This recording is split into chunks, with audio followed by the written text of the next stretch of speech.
ਧਾਰ ਕੀ ਮੂਰਤ ਹੈ ਜਗ ਆਇਓ। ਲੋਕ ਸੁਣਿਓ ਪਰਲੋਕ ਸੁਣਿਓ, ਮੈਦ ਲੋਕ ਸੁਣਿਓ ਸਭ ਦਰਸ਼ਨ ਪਾਇਓ।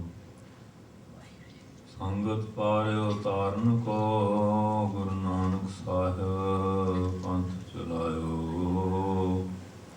ਵਾਹਿਗੁਰੂ ਸ਼੍ਰੀ ਗੁਰੂ ਨਾਨਕ ਸਾਹਿਬ, ਧਾਰ ਕੇ ਮੂਰਤ ਹੈ ਜਗ ਆਇਓ। ਆਦਿ ਕਰੋ ਗੁਰਦੇਵ ਕੋ ਬੰਦਨ, ਵਾਹਿਗੁਰੂ ਮੁਖ ਮਹਿ ਉਚਾਰੀ। ਦੋਇ ਕਰ ਜੋਰ ਕਰੋ ਚਰਣਾ ਪਰ, ਜਿਉ ਸਦਾ ਗੁਰ ਕੋ ਬਲਿਹਾਰੀ। ਕਾਨ ਸੁਨੈ ਉਪਮਾ ਗੁਰ ਕੀ, ਗੁਰ ਮੂਰਤ ਧਿਆਨ ਹਿਰਦੈ ਮਹਿ ਧਾਰੀ। ਵਾਹਿਗੁਰੂ ਸ਼੍ਰੀ ਗੁਰੂ ਨਾਨਕ ਸਾਹਿਬ, ਸੇਵਕ ਸਰਣ ਗਹੀ ਦਰਬਾਰੀ।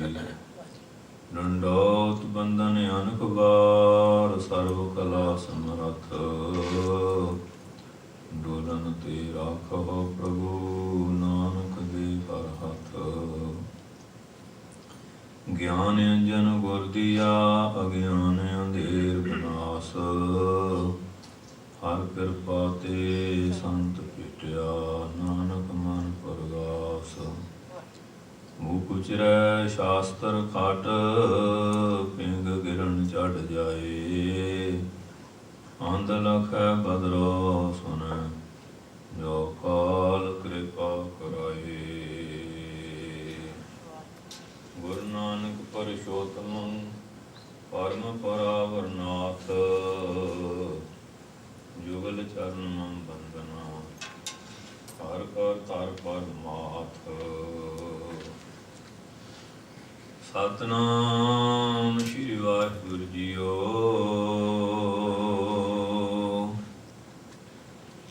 ਤਨਾਸਰੀ ਮਹੱਲਾ ਪੰਜਵਾ। ਚਤੁਰ ਦਿਸਾ ਕੀਨੂ ਬਲ ਆਪਣਾ, ਸਿਰ ਉਪਰ ਕਰ ਧਾਰਿਓ।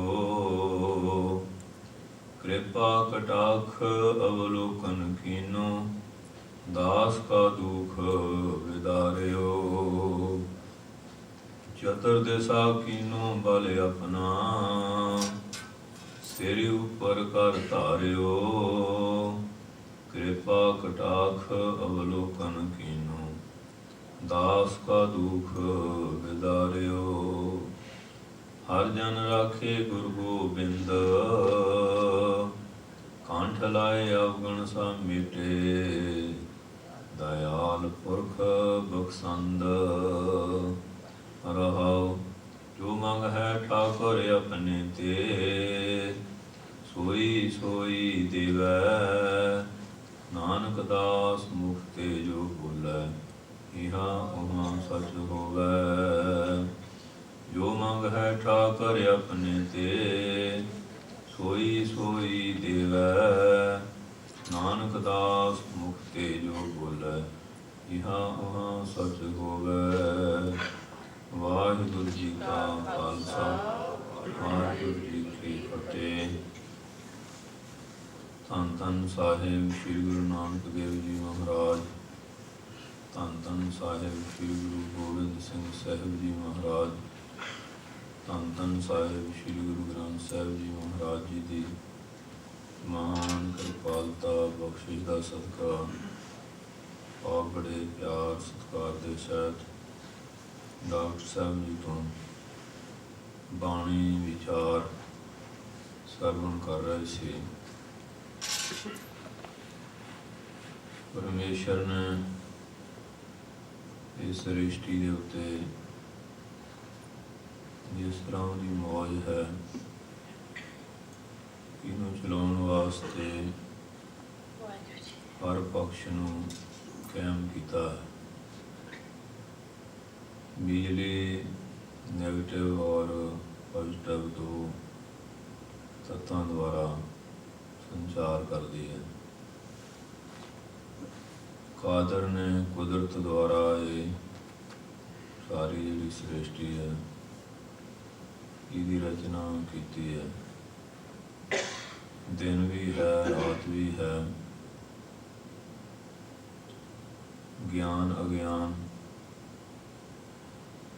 और बुद्धिवान तुष बुद्धि वाले, चोर है साध है। इस तरह दो पक्ष जिहड़े आ बहुत तरह उन बनाए है, जिहदे द्वारा ये संसार सारा चल रहा। एक पक्ष होए तो फिर सृष्टि चल नहीं सकेगी। खानियाँ बाणियाँ तत्त महतत्त पुरख प्रकृति, ये विस्तार देखिए तो यह कोई अंत होता ही नहीं। ते सारिਆਂ ਦਾ बीज रूप परमात्मा जिहड़ा वो इक्को ही है। कई बार इंसान कोई न्यून जाति है, कोई अपने आप को उत्तम जाति का समझदा, वो अपनी परंपरा में किसी बड़े व्यक्ति नाल जोड़दा कि असीं इस करके उत्तम हैं कि साडी जिहड़ी कुल परंपरा वो किसी महान शख्सियत नाल जुड़ी हुई है। पर जे विचार करके देखा जाए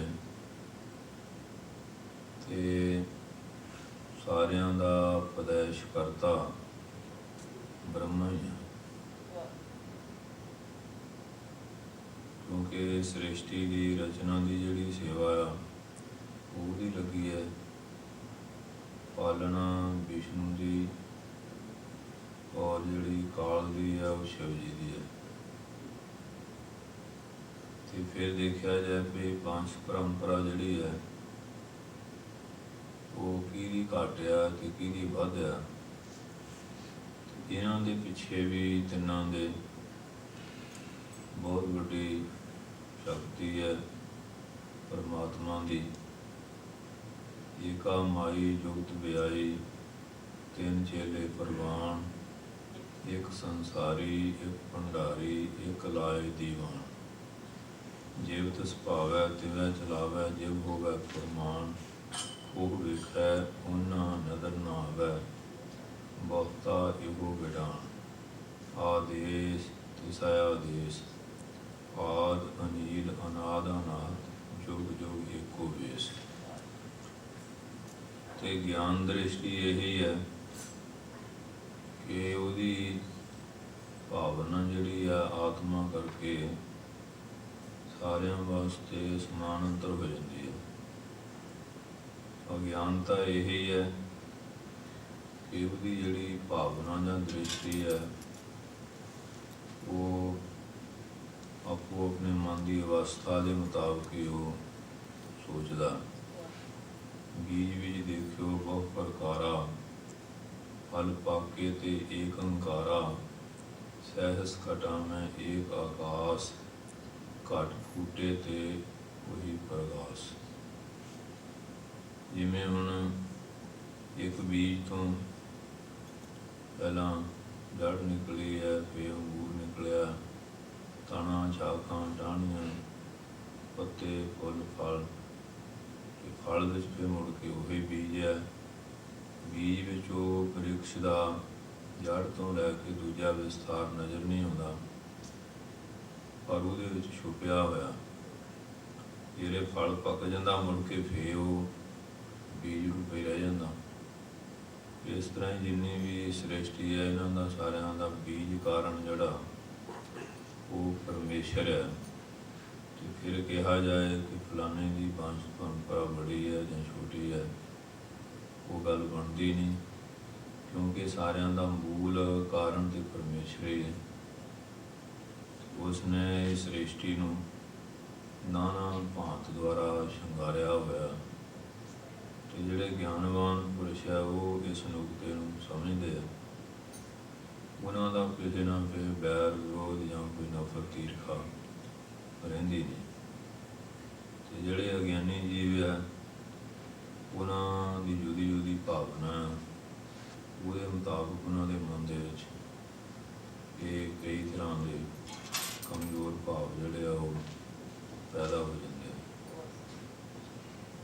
ਇਸ ਤਰ੍ਹਾਂ ਫਿਰ ਮਨੁੱਖਤਾ ਦੀਆਂ ਜਿਹੜੀਆਂ ਵੰਡੀਆਂ ਸੀਆਂ ਇਹ ਬਹੁਤ ਪੱਖਾਂ ਦੇ ਵਿੱਚ ਪੈ ਚੁੱਕੀਆਂ ਸੀ। ਜਦੋਂ ਫਿਰ ਧੰਨ ਸ਼੍ਰੀ ਗੁਰੂ ਨਾਨਕ ਦੇਵ ਜੀ ਆਏ, 10 ਰੂਪ ਧਾਰੇ, ਉਹਨਾਂ ਨੇ ਫਿਰ ਕਿਰਪਾ ਕੀਤੀ ਕਿ ਜਿਹੜਾ ਏਕਤਾ ਦ੍ਰਿਸ਼ਟੀ ਸੀ ਇਸ ਦਾ ਉਪਦੇਸ਼ ਜਿਹੜਾ ਸੀ ਉਹ ਬਖਸ਼ਿਸ਼ ਕੀਤਾ। ਰਾਣਾ ਰੰਗ ਬਰਾਬਰੀ ਪੈਰੀ ਪਵਣਾ ਜਗ ਵਰਤਾਇਆ। ਔਰ ਜਿਹੜਾ ਉਪਦੇਸ਼ ਸੀ ਉਹ ਵੀ ਸਾਂਝੀ ਵਾਲਤਾ 'ਚ ਲਿਆਂਦਾ। ਖੱਤਰੀ ਬ੍ਰਾਹਮਣ ਸੂਦ ਵੈਸ ਉਪਦੇਸ਼ ਚੌਂ ਵਰਨਾ ਕੋ ਸਾਂਝਾ। ਤੇ ਇਹ ਵੀ ਸਿਧਾਂਤ ਪ੍ਰਗਟ ਕੀਤਾ, ਏਕ ਪਿਤਾ ਏਕ ਸਕੇ ਹਮ ਬਾਰਕ, ਤੂੰ ਮੇਰਾ ਗੁਰ ਹਾਈ। ਕਿ ਇਸੇ ਤਰ੍ਹਾਂ ਫਿਰ ਮਹਾਰਾਜ ਨੇ ਜਦੋਂ ਇਹ ਅੰਮ੍ਰਿਤ ਦੀ ਦਾਤ ਬਖਸ਼ਿਸ਼ ਕੀਤੀ, ਇਹ ਜਿਹੜੀ ਭਿੰਨਤਾ ਬਣੀ ਹੋਈ ਸੀ ਇਹਨੂੰ ਦੂਰ ਕਰਨ ਵਾਸਤੇ ਮਹਾਰਾਜ ਨੇ ਖੰਡੇ-ਵਟ ਦਾ ਜਿਹੜਾ ਅੰਮ੍ਰਿਤ ਸੀ ਗੁਰਬਾਣੀ ਦੁਆਰਾ ਅਭਿਮੰਤਰਿਤ ਕਰਕੇ ਇਹ ਦਾਤ ਬਖਸ਼ੀ। ਔਰ ਖਾਲਸਾ ਅਖਰੇ ਐਸਾ ਸੁਣਿਆ ਕਿ ਜਿਹਦੇ ਵਿੱਚ ਸਾਰੀ ਭਿੰਨਤਾ ਜਿਹੜੀ ਸੀ ਉਹ ਖਤਮ ਕਰਕੇ ਏਕਤਾ ਵਾਲਾ ਭਾਵ ਪ੍ਰਗਟ ਕੀਤਾ ਸੀ। ਔਰ ਐਸਾ ਵੀ ਰਹਿਤਨਾਮੇ ਚਾਹੁੰਦਾ ਕਿ ਅੰਮ੍ਰਿਤ ਕੋ ਪਾਣੀ ਕਹੇ, ਸਿੱਖ ਕੀ ਪੁੱਛੈ ਜਾਤ, ਕਹੇ ਗੋਬਿੰਦ ਸਿੰਘ ਨੰਦ ਲਾਲ ਜੀ ਸੋ ਸਿੱਖ ਨਰਕੇ ਜਾਤ। ਇਹ ਅੰਮ੍ਰਿਤ ਨੂੰ ਤਾਂ ਪਾਣੀ ਕਹਿੰਦਾ, ਸਿੱਖ ਦੀ ਜਾਤ ਪੁੱਛਦਾ ਉਹ ਤਾਂ ਵੀ ਨਰਕ ਨੂੰ ਜਾਏਗਾ, ਕਿਉਂਕਿ ਉਹਨਾਂ ਨੇ ਗਿਆਨ ਦ੍ਰਿਸ਼ਟੀ ਐਸੀ ਦਿੱਤੀ ਜਿਹਦੇ ਵਿੱਚ ਜਿਹੜਾ ਭੇਦ ਭਾਵ ਸੀ ਇਹ ਸਾਰਾ ਹੀ ਖਤਮ ਕਰ ਦਿੱਤਾ। ਐਸੀ ਏਕਤਾ ਦ੍ਰਿਸ਼ਟੀ ਗੁਰੂ ਸਾਹਿਬ ਨੇ ਬਖਸ਼ਿਸ਼ ਕੀਤੀ, ਕਿਉਂਕਿ ਜਿਹੜਾ ਪਰਮੇਸ਼ਰ ਹੈ ਇਹ ਦ੍ਰਿਸ਼ਟੀ ਚਾਹੇ ਆਂਡਿਆਂ ਚੋਂ, ਜੇਲ੍ਹ ਵਿੱਚੋਂ ਔਰ ਪਸੀਨੇ ਤੋਂ ਜਾਂ ਧਰਤੀ ਨੂੰ ਪੈਦਾ ਹੋਣ ਵਾਲੀ ਸ਼ਕਤੀ ਵਗੈਰਾ, ਇਹ ਸਾਰੀ ਸ੍ਰਿਸ਼ਟੀ ਦਾ ਹਰਤਾ ਕਰਤਾ ਤਾਂ ਉਹ ਆਪੇ ਹੈ।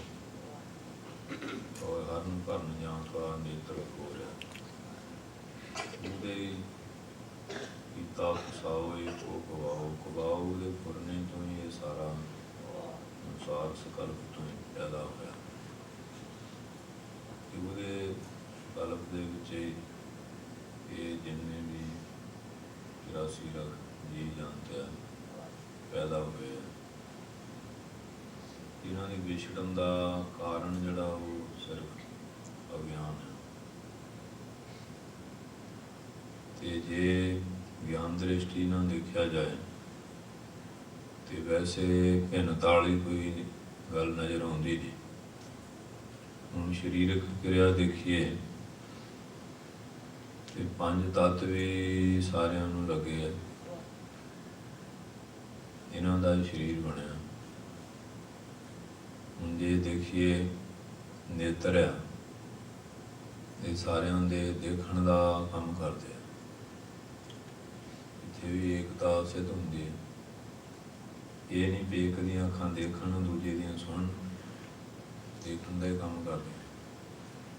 ਕੰਨ ਉਹ ਸਾਰਿਆਂ ਦੇ ਸੁਣਨ ਦਾ ਹੀ ਕੰਮ ਕਰਦੇ, ਉਹਨਾਂ 'ਚ ਵੀ ਕੋਈ ਭਿੰਨਤਾ ਨਹੀਂ। ਨਾਸਕਾ ਗੰਦੀ ਸੁਗੰਧੀ ਅਨੁਭਵ ਕਰਨਾ, ਰਸਨਾ ਬੋਲਣ ਦਾ ਹੀ ਹੈ, ਪੈਰ ਚੱਲਣ ਦਾ ਹੀ ਹੈ, ਹੱਥ ਪਕੜਨ ਦਾ ਹੀ ਹੈ, ਚਮੜੀ ਸਪਰਸ਼ ਦਾ ਹੀ ਹੈ, ਮਨ ਵਿੱਚ ਫੁਰਨੇ ਵਾਲੀ ਗੱਲ ਹੈ, ਬੁੱਧੀ ਵਿੱਚ ਕੁਝ ਗ੍ਰਹਿਣ ਵਾਲੀ ਹੈ।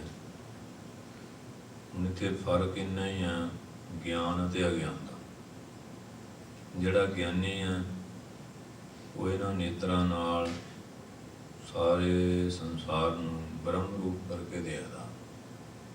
ਅਗਿਆਨੀ ਜਿਹੜਾ ਦੇਖਦਾ ਉਹ ਵੀ ਹੈ, ਉਹਦਾ ਜਿਹੋ ਜਿਹਾ ਮਾਨਸਿਕ ਮੰਡਲ ਹੈ ਉਹਦੀ ਉਹੋ ਜਿਹੀ ਦ੍ਰਿਸ਼ਟੀ ਹੈ। ਸੁਣਦਾ ਗਿਆਨੀ ਵੀ ਹੈ ਉਹ ਪਰਮੇਸ਼ਰ ਸੰਬੰਧੀ ਹੈ। ਏਕਤਾ ਦੇ ਬਚਨ ਸੁਣੇਗਾ, ਪਿਆਰ ਦੇ, ਸ਼ਰਧਾ ਦੇ, ਭਗਤੀ ਦੇ, ਗਿਆਨ ਵਿਰਾਗ ਦੇ। ਜਿਹੜਾ ਅਗਿਆਨੀ ਹੈ ਉਹ ਦਵੈਤਵਾਦ ਦੀਆਂ ਗੱਲਾਂ ਸੁਣ ਕੇ ਖੁਸ਼ ਜ਼ਿਆਦਾ ਹੁੰਦਾ, ਇਹੀ ਗੱਲਾਂ ਕਰਕੇ ਖੁਸ਼ ਹੁੰਦਾ। ਗਿਆਨਵਾਨ ਜਿਹੜਾ ਉਹ ਏਕਤਾ ਦੀ ਗੱਲ ਸੁਣ ਕੇ, ਏਕਤਾ ਦੀ ਕਰਕੇ ਖੁਸ਼ ਹੁੰਦਾ। ਤਾਂ ਗਿਆਨੀ ਬੰਦਾ ਚੱਲਦਾ ਫਿਰਦਾ 24 ਪੈਰਾਂ ਤੋਂ, ਪਰ ਉਹ ਕਮਾਰਗ ਵੱਲ ਜਾਂਦਾ। ਦੂਜੀ ਛੋਟ ਕੋ ਬਾਟੜੀ ਏਕਲ ਸੁਣ ਲਾਏ। ਜਿਹੜਾ ਗੁਰਮੁਖ ਹੈ ਉਹ ਭਲੇ ਪਾਸੇ ਚਰਨ ਸਫਲ ਪ੍ਰਦਖਣਾ ਕਰਕੇ ਹੱਥਾਂ ਨਾਲ ਕਰਦਾ ਤਾਂ ਉਹ ਵੀ ਕੁਛ ਨਾ ਕੁਛ ਹੈ, ਚੋਰੀ ਜਾਂ ਕੋਈ ਹੋਰ। ਜਿਹੜਾ ਗੁਰਮੁਖ ਹੈ ਇਹਨਾਂ ਹੱਥਾਂ ਨਾਲ ਧਰਮ ਦੀ ਕਿਰਤ ਜਾਂ ਕੋਈ ਸੇਵਾ ਵਾਲਾ ਭਾਵ ਹੈ। ਸੰਕਲਪ ਉਹ ਵੀ ਕਰਦਾ, ਉਹ ਕਿਸੇ ਦਾ ਵਿਰੋਧ ਕਰਨ ਪ੍ਰਤੀ ਨੁਕਸਾਨ ਵਾਸਤੇ ਕਰ ਸਕਦਾ। ਗਿਆਨੀ ਜਿਹੜਾ ਉਹਦਾ ਜਿਹੜਾ ਸੰਕਲਪ ਉਹ ਸਾਧਿਆ ਉਹ ਸਾਰਿਆਂ ਦੇ ਭਲੇ ਲਈ ਹੈ। ਗ੍ਰਹਿਣ ਅਗਿਆਨੀ ਵੀ ਕਰਦਾ, ਉਹ ਮਾੜੀਆਂ ਗੱਲਾਂ ਨੂੰ ਗ੍ਰਹਿਣ ਕਰਦਾ। ਗਿਆਨੀ ਜਿਹੜਾ ਉਹ ਚੰਗੀ ਗੱਲ ਗ੍ਰਹਿਣ ਕਰਦਾ। ਆਤਮ ਵਸਤੂ ਨੂੰ, ਇਹ ਅਨਾਤਮਾ ਵਸਤੂ ਨੂੰ। ਸ਼ਕਤੀ ਤਾਂ ਇੱਕੋ ਜਿਹੀ ਮਿਲੀ ਹੈ, ਇਹਦੇ 'ਚ ਕੋਈ ਅੰਤਰ ਰੱਖਿਆ ਨਹੀਂ। ਇਹਦਾ ਸਾਧਕ-ਯੋਗ ਅਤੇ ਦੁਰਉਪਯੋਗ ਗੁਰਮੁਖ ਔਰ ਮਨਮੁਖ ਹੋਣੇ ਦੇ ਉੱਤੇ ਹੈ।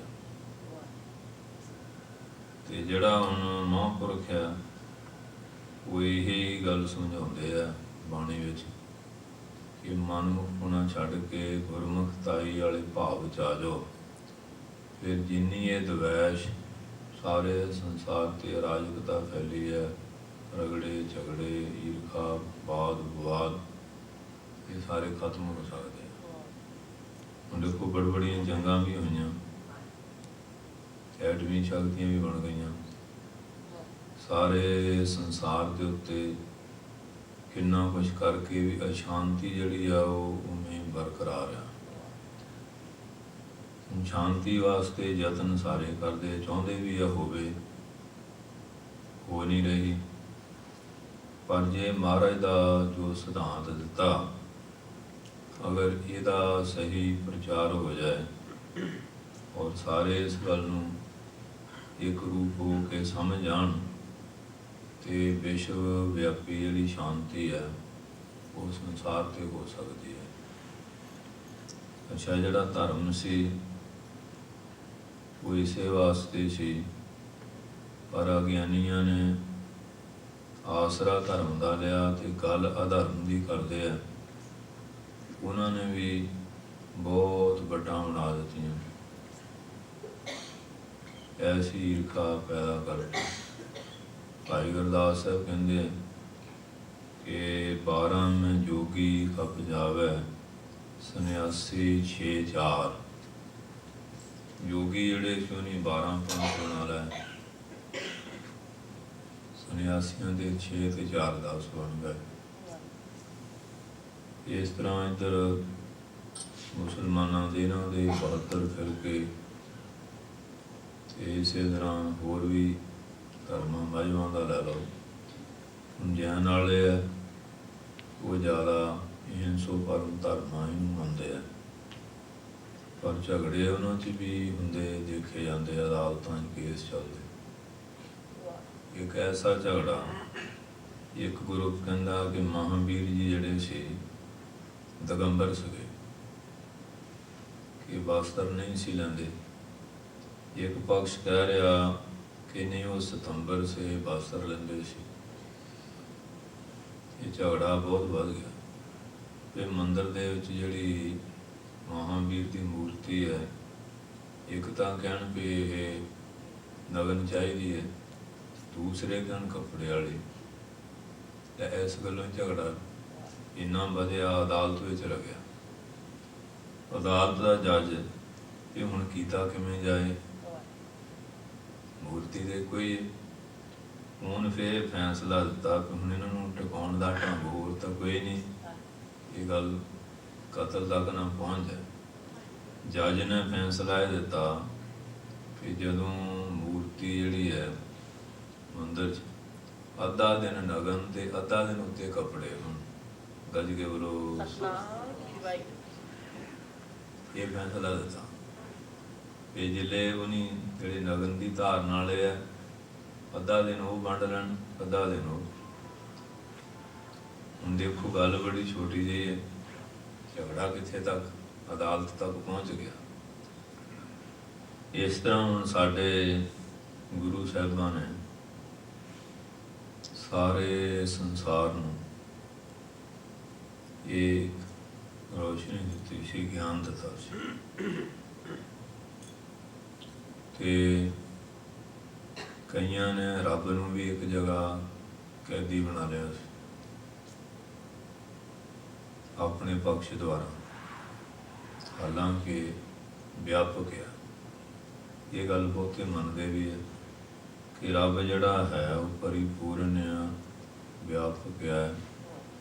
ਇਹ ਅੰਗਰੇਜ਼ੀ ਵਾਲੇ ਓਮਨੀ ਪ੍ਰੈਜ਼ੈਂਟ ਕਹਿ ਦਿੰਦੇ ਆ ਕਿ ਵਿਆਪਕ ਆ। ਜੇ ਫਿਰ ਵਿਆਪਕ ਆ ਤੇ ਫਿਰ ਉਹਨੂੰ ਇੱਕ ਜਗ੍ਹਾ ਕੈਦੀ ਕਿਵੇਂ ਬਣਾਇਆ ਜਾ ਸਕਦਾ? ਉਹ ਪ੍ਰਸ਼ਨ ਹੋ ਜਾਏਗਾ, ਇੱਕ ਦੇਸੀ ਹੋ ਜਾਏਗਾ। ਵਿਆਪਕ ਤੇ ਸਰਵਦੇਸ਼ੀ, ਪ੍ਰਸ਼ਨ ਇੱਕ ਦੇਸ਼ ਵਿੱਚ, ਦੇਸ਼ ਵੀ ਹੈ ਤੇ ਵਸਤੂ ਵੀ ਹੈ ਤੇ ਕਾਲ ਵੀ ਹੈ। ਤੇ ਜਿਹੜਾ ਵਿਆਪਕ ਹੈ ਉਹਦੇ 'ਚ ਦੇਸ਼, ਵਸਤੂ, ਕਾਲ ਦਾ ਤੇ ਪ੍ਰਛੇਦ ਦਾ ਕੋਈ ਭਾਵ ਹੀ ਹੈ ਨਹੀਂ, ਉਹਦਾ ਵਿਆਪਕ ਹੈ। ਸੋ ਇਸ ਪ੍ਰਕਾਰ ਇਹ ਵੀ ਬੜਾ ਵਿਵਾਦ ਚੱਲ ਰਿਹਾ। ਗਿਆਨ ਦੇਣ ਤੋਂ ਬਾਅਦ ਵੀ ਅਗਿਆਨੀ ਲੋਕ ਉੱਥੇ ਉੱਥੇ ਹੀ ਖਲੋਤੇ ਰਹਿੰਦੇ। ਦੱਖਣ ਦੇਸ ਹਰੀ ਕਾ ਵਾਸਾ, ਪੱਛਮ ਅਲਹੁ ਮਕਾਮਾ। ਕਈਆਂ ਮੰਨ ਲਿਆ ਵੀ ਦੱਖਣ ਦੇਸ਼ ਵਿੱਚ ਫਲਾਨੀ ਜਗ੍ਹਾ ਹੈ, ਜਾਂ ਪੂਰਬ ਵਿੱਚ ਹੈ, ਉੜੀਸੇ ਵਿੱਚ ਹੈ, ਰਮੇਸ਼ਰ ਵਿੱਚ ਹੈ। ਕਈਆਂ ਨੇ ਪੱਛਮ ਵਿੱਚ ਮੰਨ ਲਿਆ ਕਿ ਮੱਕੇ ਮਦੀਨੇ ਦੇ ਵਿੱਚ ਹੈ। ਉਹ ਪਰਮਾਤਮਾ ਦਾ ਘਰ ਹੈ, ਰੱਬ ਦਾ ਘਰ ਹੈ। ਗੁਰੂ ਸਾਹਿਬ ਨੇ ਦੋਹਾਂ ਪਕਸ਼ਾਂ ਦੇ ਲੋਕਾਂ ਦੇ ਵਿੱਚ ਪਹੁੰਚੇ ਗਏ। ਉਹਨਾਂ ਦੀ ਜਿਹੜੀ ਇਹ ਭ੍ਰਾਂਤੀ ਸੀ ਉਹ ਨਿਵਰਤ ਕੀਤੀ ਕਿ ਪਰਮੇਸ਼ਰ ਜੇ ਵਿਆਪਕ ਆ, ਉਹਦੇ ਨਿਮਿਤ ਸਤਸੰਗਤ ਕਰਨ ਲਈ ਕੋਈ ਜਗ੍ਹਾ ਤੇ ਸਥਾਨ ਬਣਾਇਆ ਜਾ ਸਕਦਾ। ਇਹ ਨਹੀਂ ਕਿਹਾ ਜਾ ਸਕਦਾ ਕਿ ਪਰਮੇਸ਼ਰ ਇਸ ਜਗ੍ਹਾ ਕੋਈ ਕੈਦੀ ਦੇ ਰੂਪ 'ਚ ਰਹਿ ਰਿਹਾ।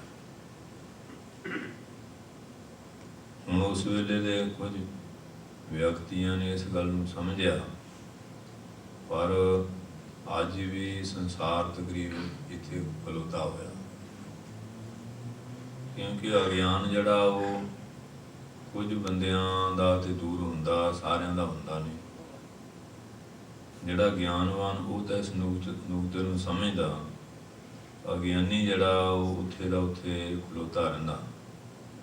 ਜਿਵੇਂ ਹੁਣ ਜਿਹਦੇ ਅੰਦਰ ਕੋਈ ਇਨਸਾਨੀ ਬੁੱਧ ਆ, ਉਹ ਵਿਚਾਰ ਨੂੰ ਇਸ਼ਾਰੇ ਨਾਲ ਹੀ ਸਮਝ ਆਏਗਾ। ਜਿਹਦੀ ਉੱਤਮ ਬੁੱਧੀ ਮੱਧਮ ਆ, ਉਹਨੂੰ ਕੋਈ ਗ੍ਰੰਥਾਂ ਦਾ ਦ੍ਰਿਸ਼ਟਾਂਤ ਪ੍ਰਮਾਣ ਦੇਈਏ ਫੇਰ ਸਮਝ ਜਾਂਦਾ, ਦਲੀਲ ਨੂੰ ਮੰਨ ਜਾਂਦਾ। ਜਿਹੜਾ ਕਨਿਸ਼ਟ ਹੈ, ਨਾ ਉਹ ਅਨੁਭਵ ਨੂੰ ਮੰਨਦਾ, ਨਾ ਕਿਸੇ ਗ੍ਰੰਥ ਦਲੀਲ ਨੂੰ ਮੰਨਦਾ। ਉਹ ਆਪਣੀ ਹਿੰਡ ਵਿੱਚ ਹੀ ਹੈ, ਮੈਂ ਨਹੀਂ ਮੰਨਦਾ। ਜਾਂ ਹੁਣ ਪਸ਼ੂ ਹੈ, ਉਹਨੂੰ ਹੁਣ ਕਿੰਨੀਆਂ ਦਲੀਲਾਂ ਸਮਝਾਓ, ਉਹ ਪਸ਼ੂ ਵਿਅਕਤੀ ਤਿਆਗੇਗਾ। ਜਿੱਧਰੋਂ ਮੁੜੋਂਗੇ ਡੰਡੇ ਦਾ ਮੁੜੇਗਾ, ਮੁੜ ਕੇ ਫੇਰ ਉੱਧਰ ਚੱਲ ਜਾਏਗਾ।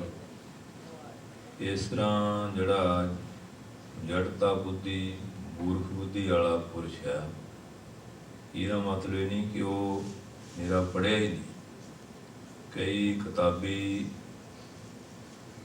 ਗਿਆਨ ਕਾਫੀ ਪੜ੍ਹ ਜਾਂਦੇ ਆ, ਪਰ ਉਹਨਾਂ ਦੇ ਅੰਦਰ ਵੀ ਮੂਰਖਤਾ ਵਾਲਾ ਭਾਵ ਮੌਜੂਦ ਰਹਿੰਦਾ, ਵਿਅਰਥ ਹੁੰਦਾ ਨਹੀਂ। ਉਹ ਆਪਣੀ ਉਸੇ ਜਿੱਦ ਵਿੱਚ, ਧੁਨ ਵਿੱਚ ਆਪ ਤੇ ਗੁੰਮਰਾਹ ਹੁੰਦੇ ਆ, ਹੋਰ ਵੀ ਕਈਆਂ ਨੂੰ ਕਰਦੇ ਰਹਿੰਦੇ ਆ। ਵਿਦਿਆ ਦਾ ਮਤਲਬ ਤਾਂ ਇਹ ਹੈ ਕਿ ਅੰਦਰੋਂ ਅਗਿਆਨਤਾ ਦਾ ਹਨੇਰਾ ਜਿਹੜਾ ਉਹ ਚੁੱਕਿਆ ਜਾਏ। ਤੇ ਜੇ ਹਨੇਰਾ ਬਾਕੀ ਹੈ ਉਹ ਫਿਰ ਪੜ੍ਹਿਆ ਮੂਰਖ ਆਖੀਐ ਜਿਸ ਲੱਭ ਲੋਭ ਅਹੰਕਾਰਾ। ਵਿਦਿਆ ਦਾ ਤਾਂ ਹੀ ਹੈ, ਵਿਦਿਆ ਵਿਚਾਰੀ ਤਾਂ ਪਰਉਪਕਾਰੀ ਵਾਲੀ ਪ੍ਰਕਿਰਿਆ ਬਣ ਜਾਏ। ਇਹ ਨਹੀਂ ਕਿ ਪੜ੍ਹਨਾ ਮਾੜਾ ਹੈ, ਪਰ ਵਿਚਾਰਵਾਨਾਂ ਦਾ ਪੜ੍ਹਿਆ ਹੋਇਆ ਕਲਿਆਣਕਾਰੀ ਹੈ।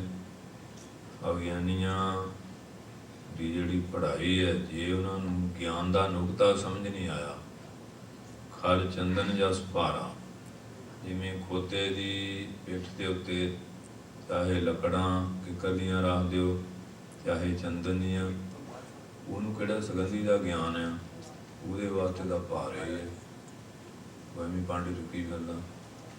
ਇਸ ਤਰ੍ਹਾਂ ਜਿਹੜਾ ਮੂਰਖ ਵਿਅਕਤੀ ਦਾ ਮਨੁੱਖ ਆ, ਉਹ ਚੰਗੇ ਗ੍ਰੰਥ ਪੜ੍ਹ ਲਏਗਾ, ਵਾਦ ਵਿਵਾਦ ਬਤੰਡਾ ਵਾਦ ਕਰੇਗਾ। ਜਿਹੜਾ ਸਿਆਣਾ ਪੁਰਸ਼ ਹੈ ਉਹ ਪੜ੍ਹ ਕੇ ਵਿਚਾਰ ਲੈ ਕੇ ਆਪ ਵੀ ਵਿਚਾਰਵਾਨਾਂ ਵਾਲਾ ਜੀਵਨ ਅਤੇ ਦੂਜਿਆਂ ਨੂੰ ਵੀ ਐਸੀ ਵਿਚਾਰ ਦੇ ਕੇ ਉਹਨਾਂ ਦੇ ਜੀਵਨ ਵਿੱਚ ਵੀ ਪਰਿਵਰਤਨ ਲਿਆਏਗਾ।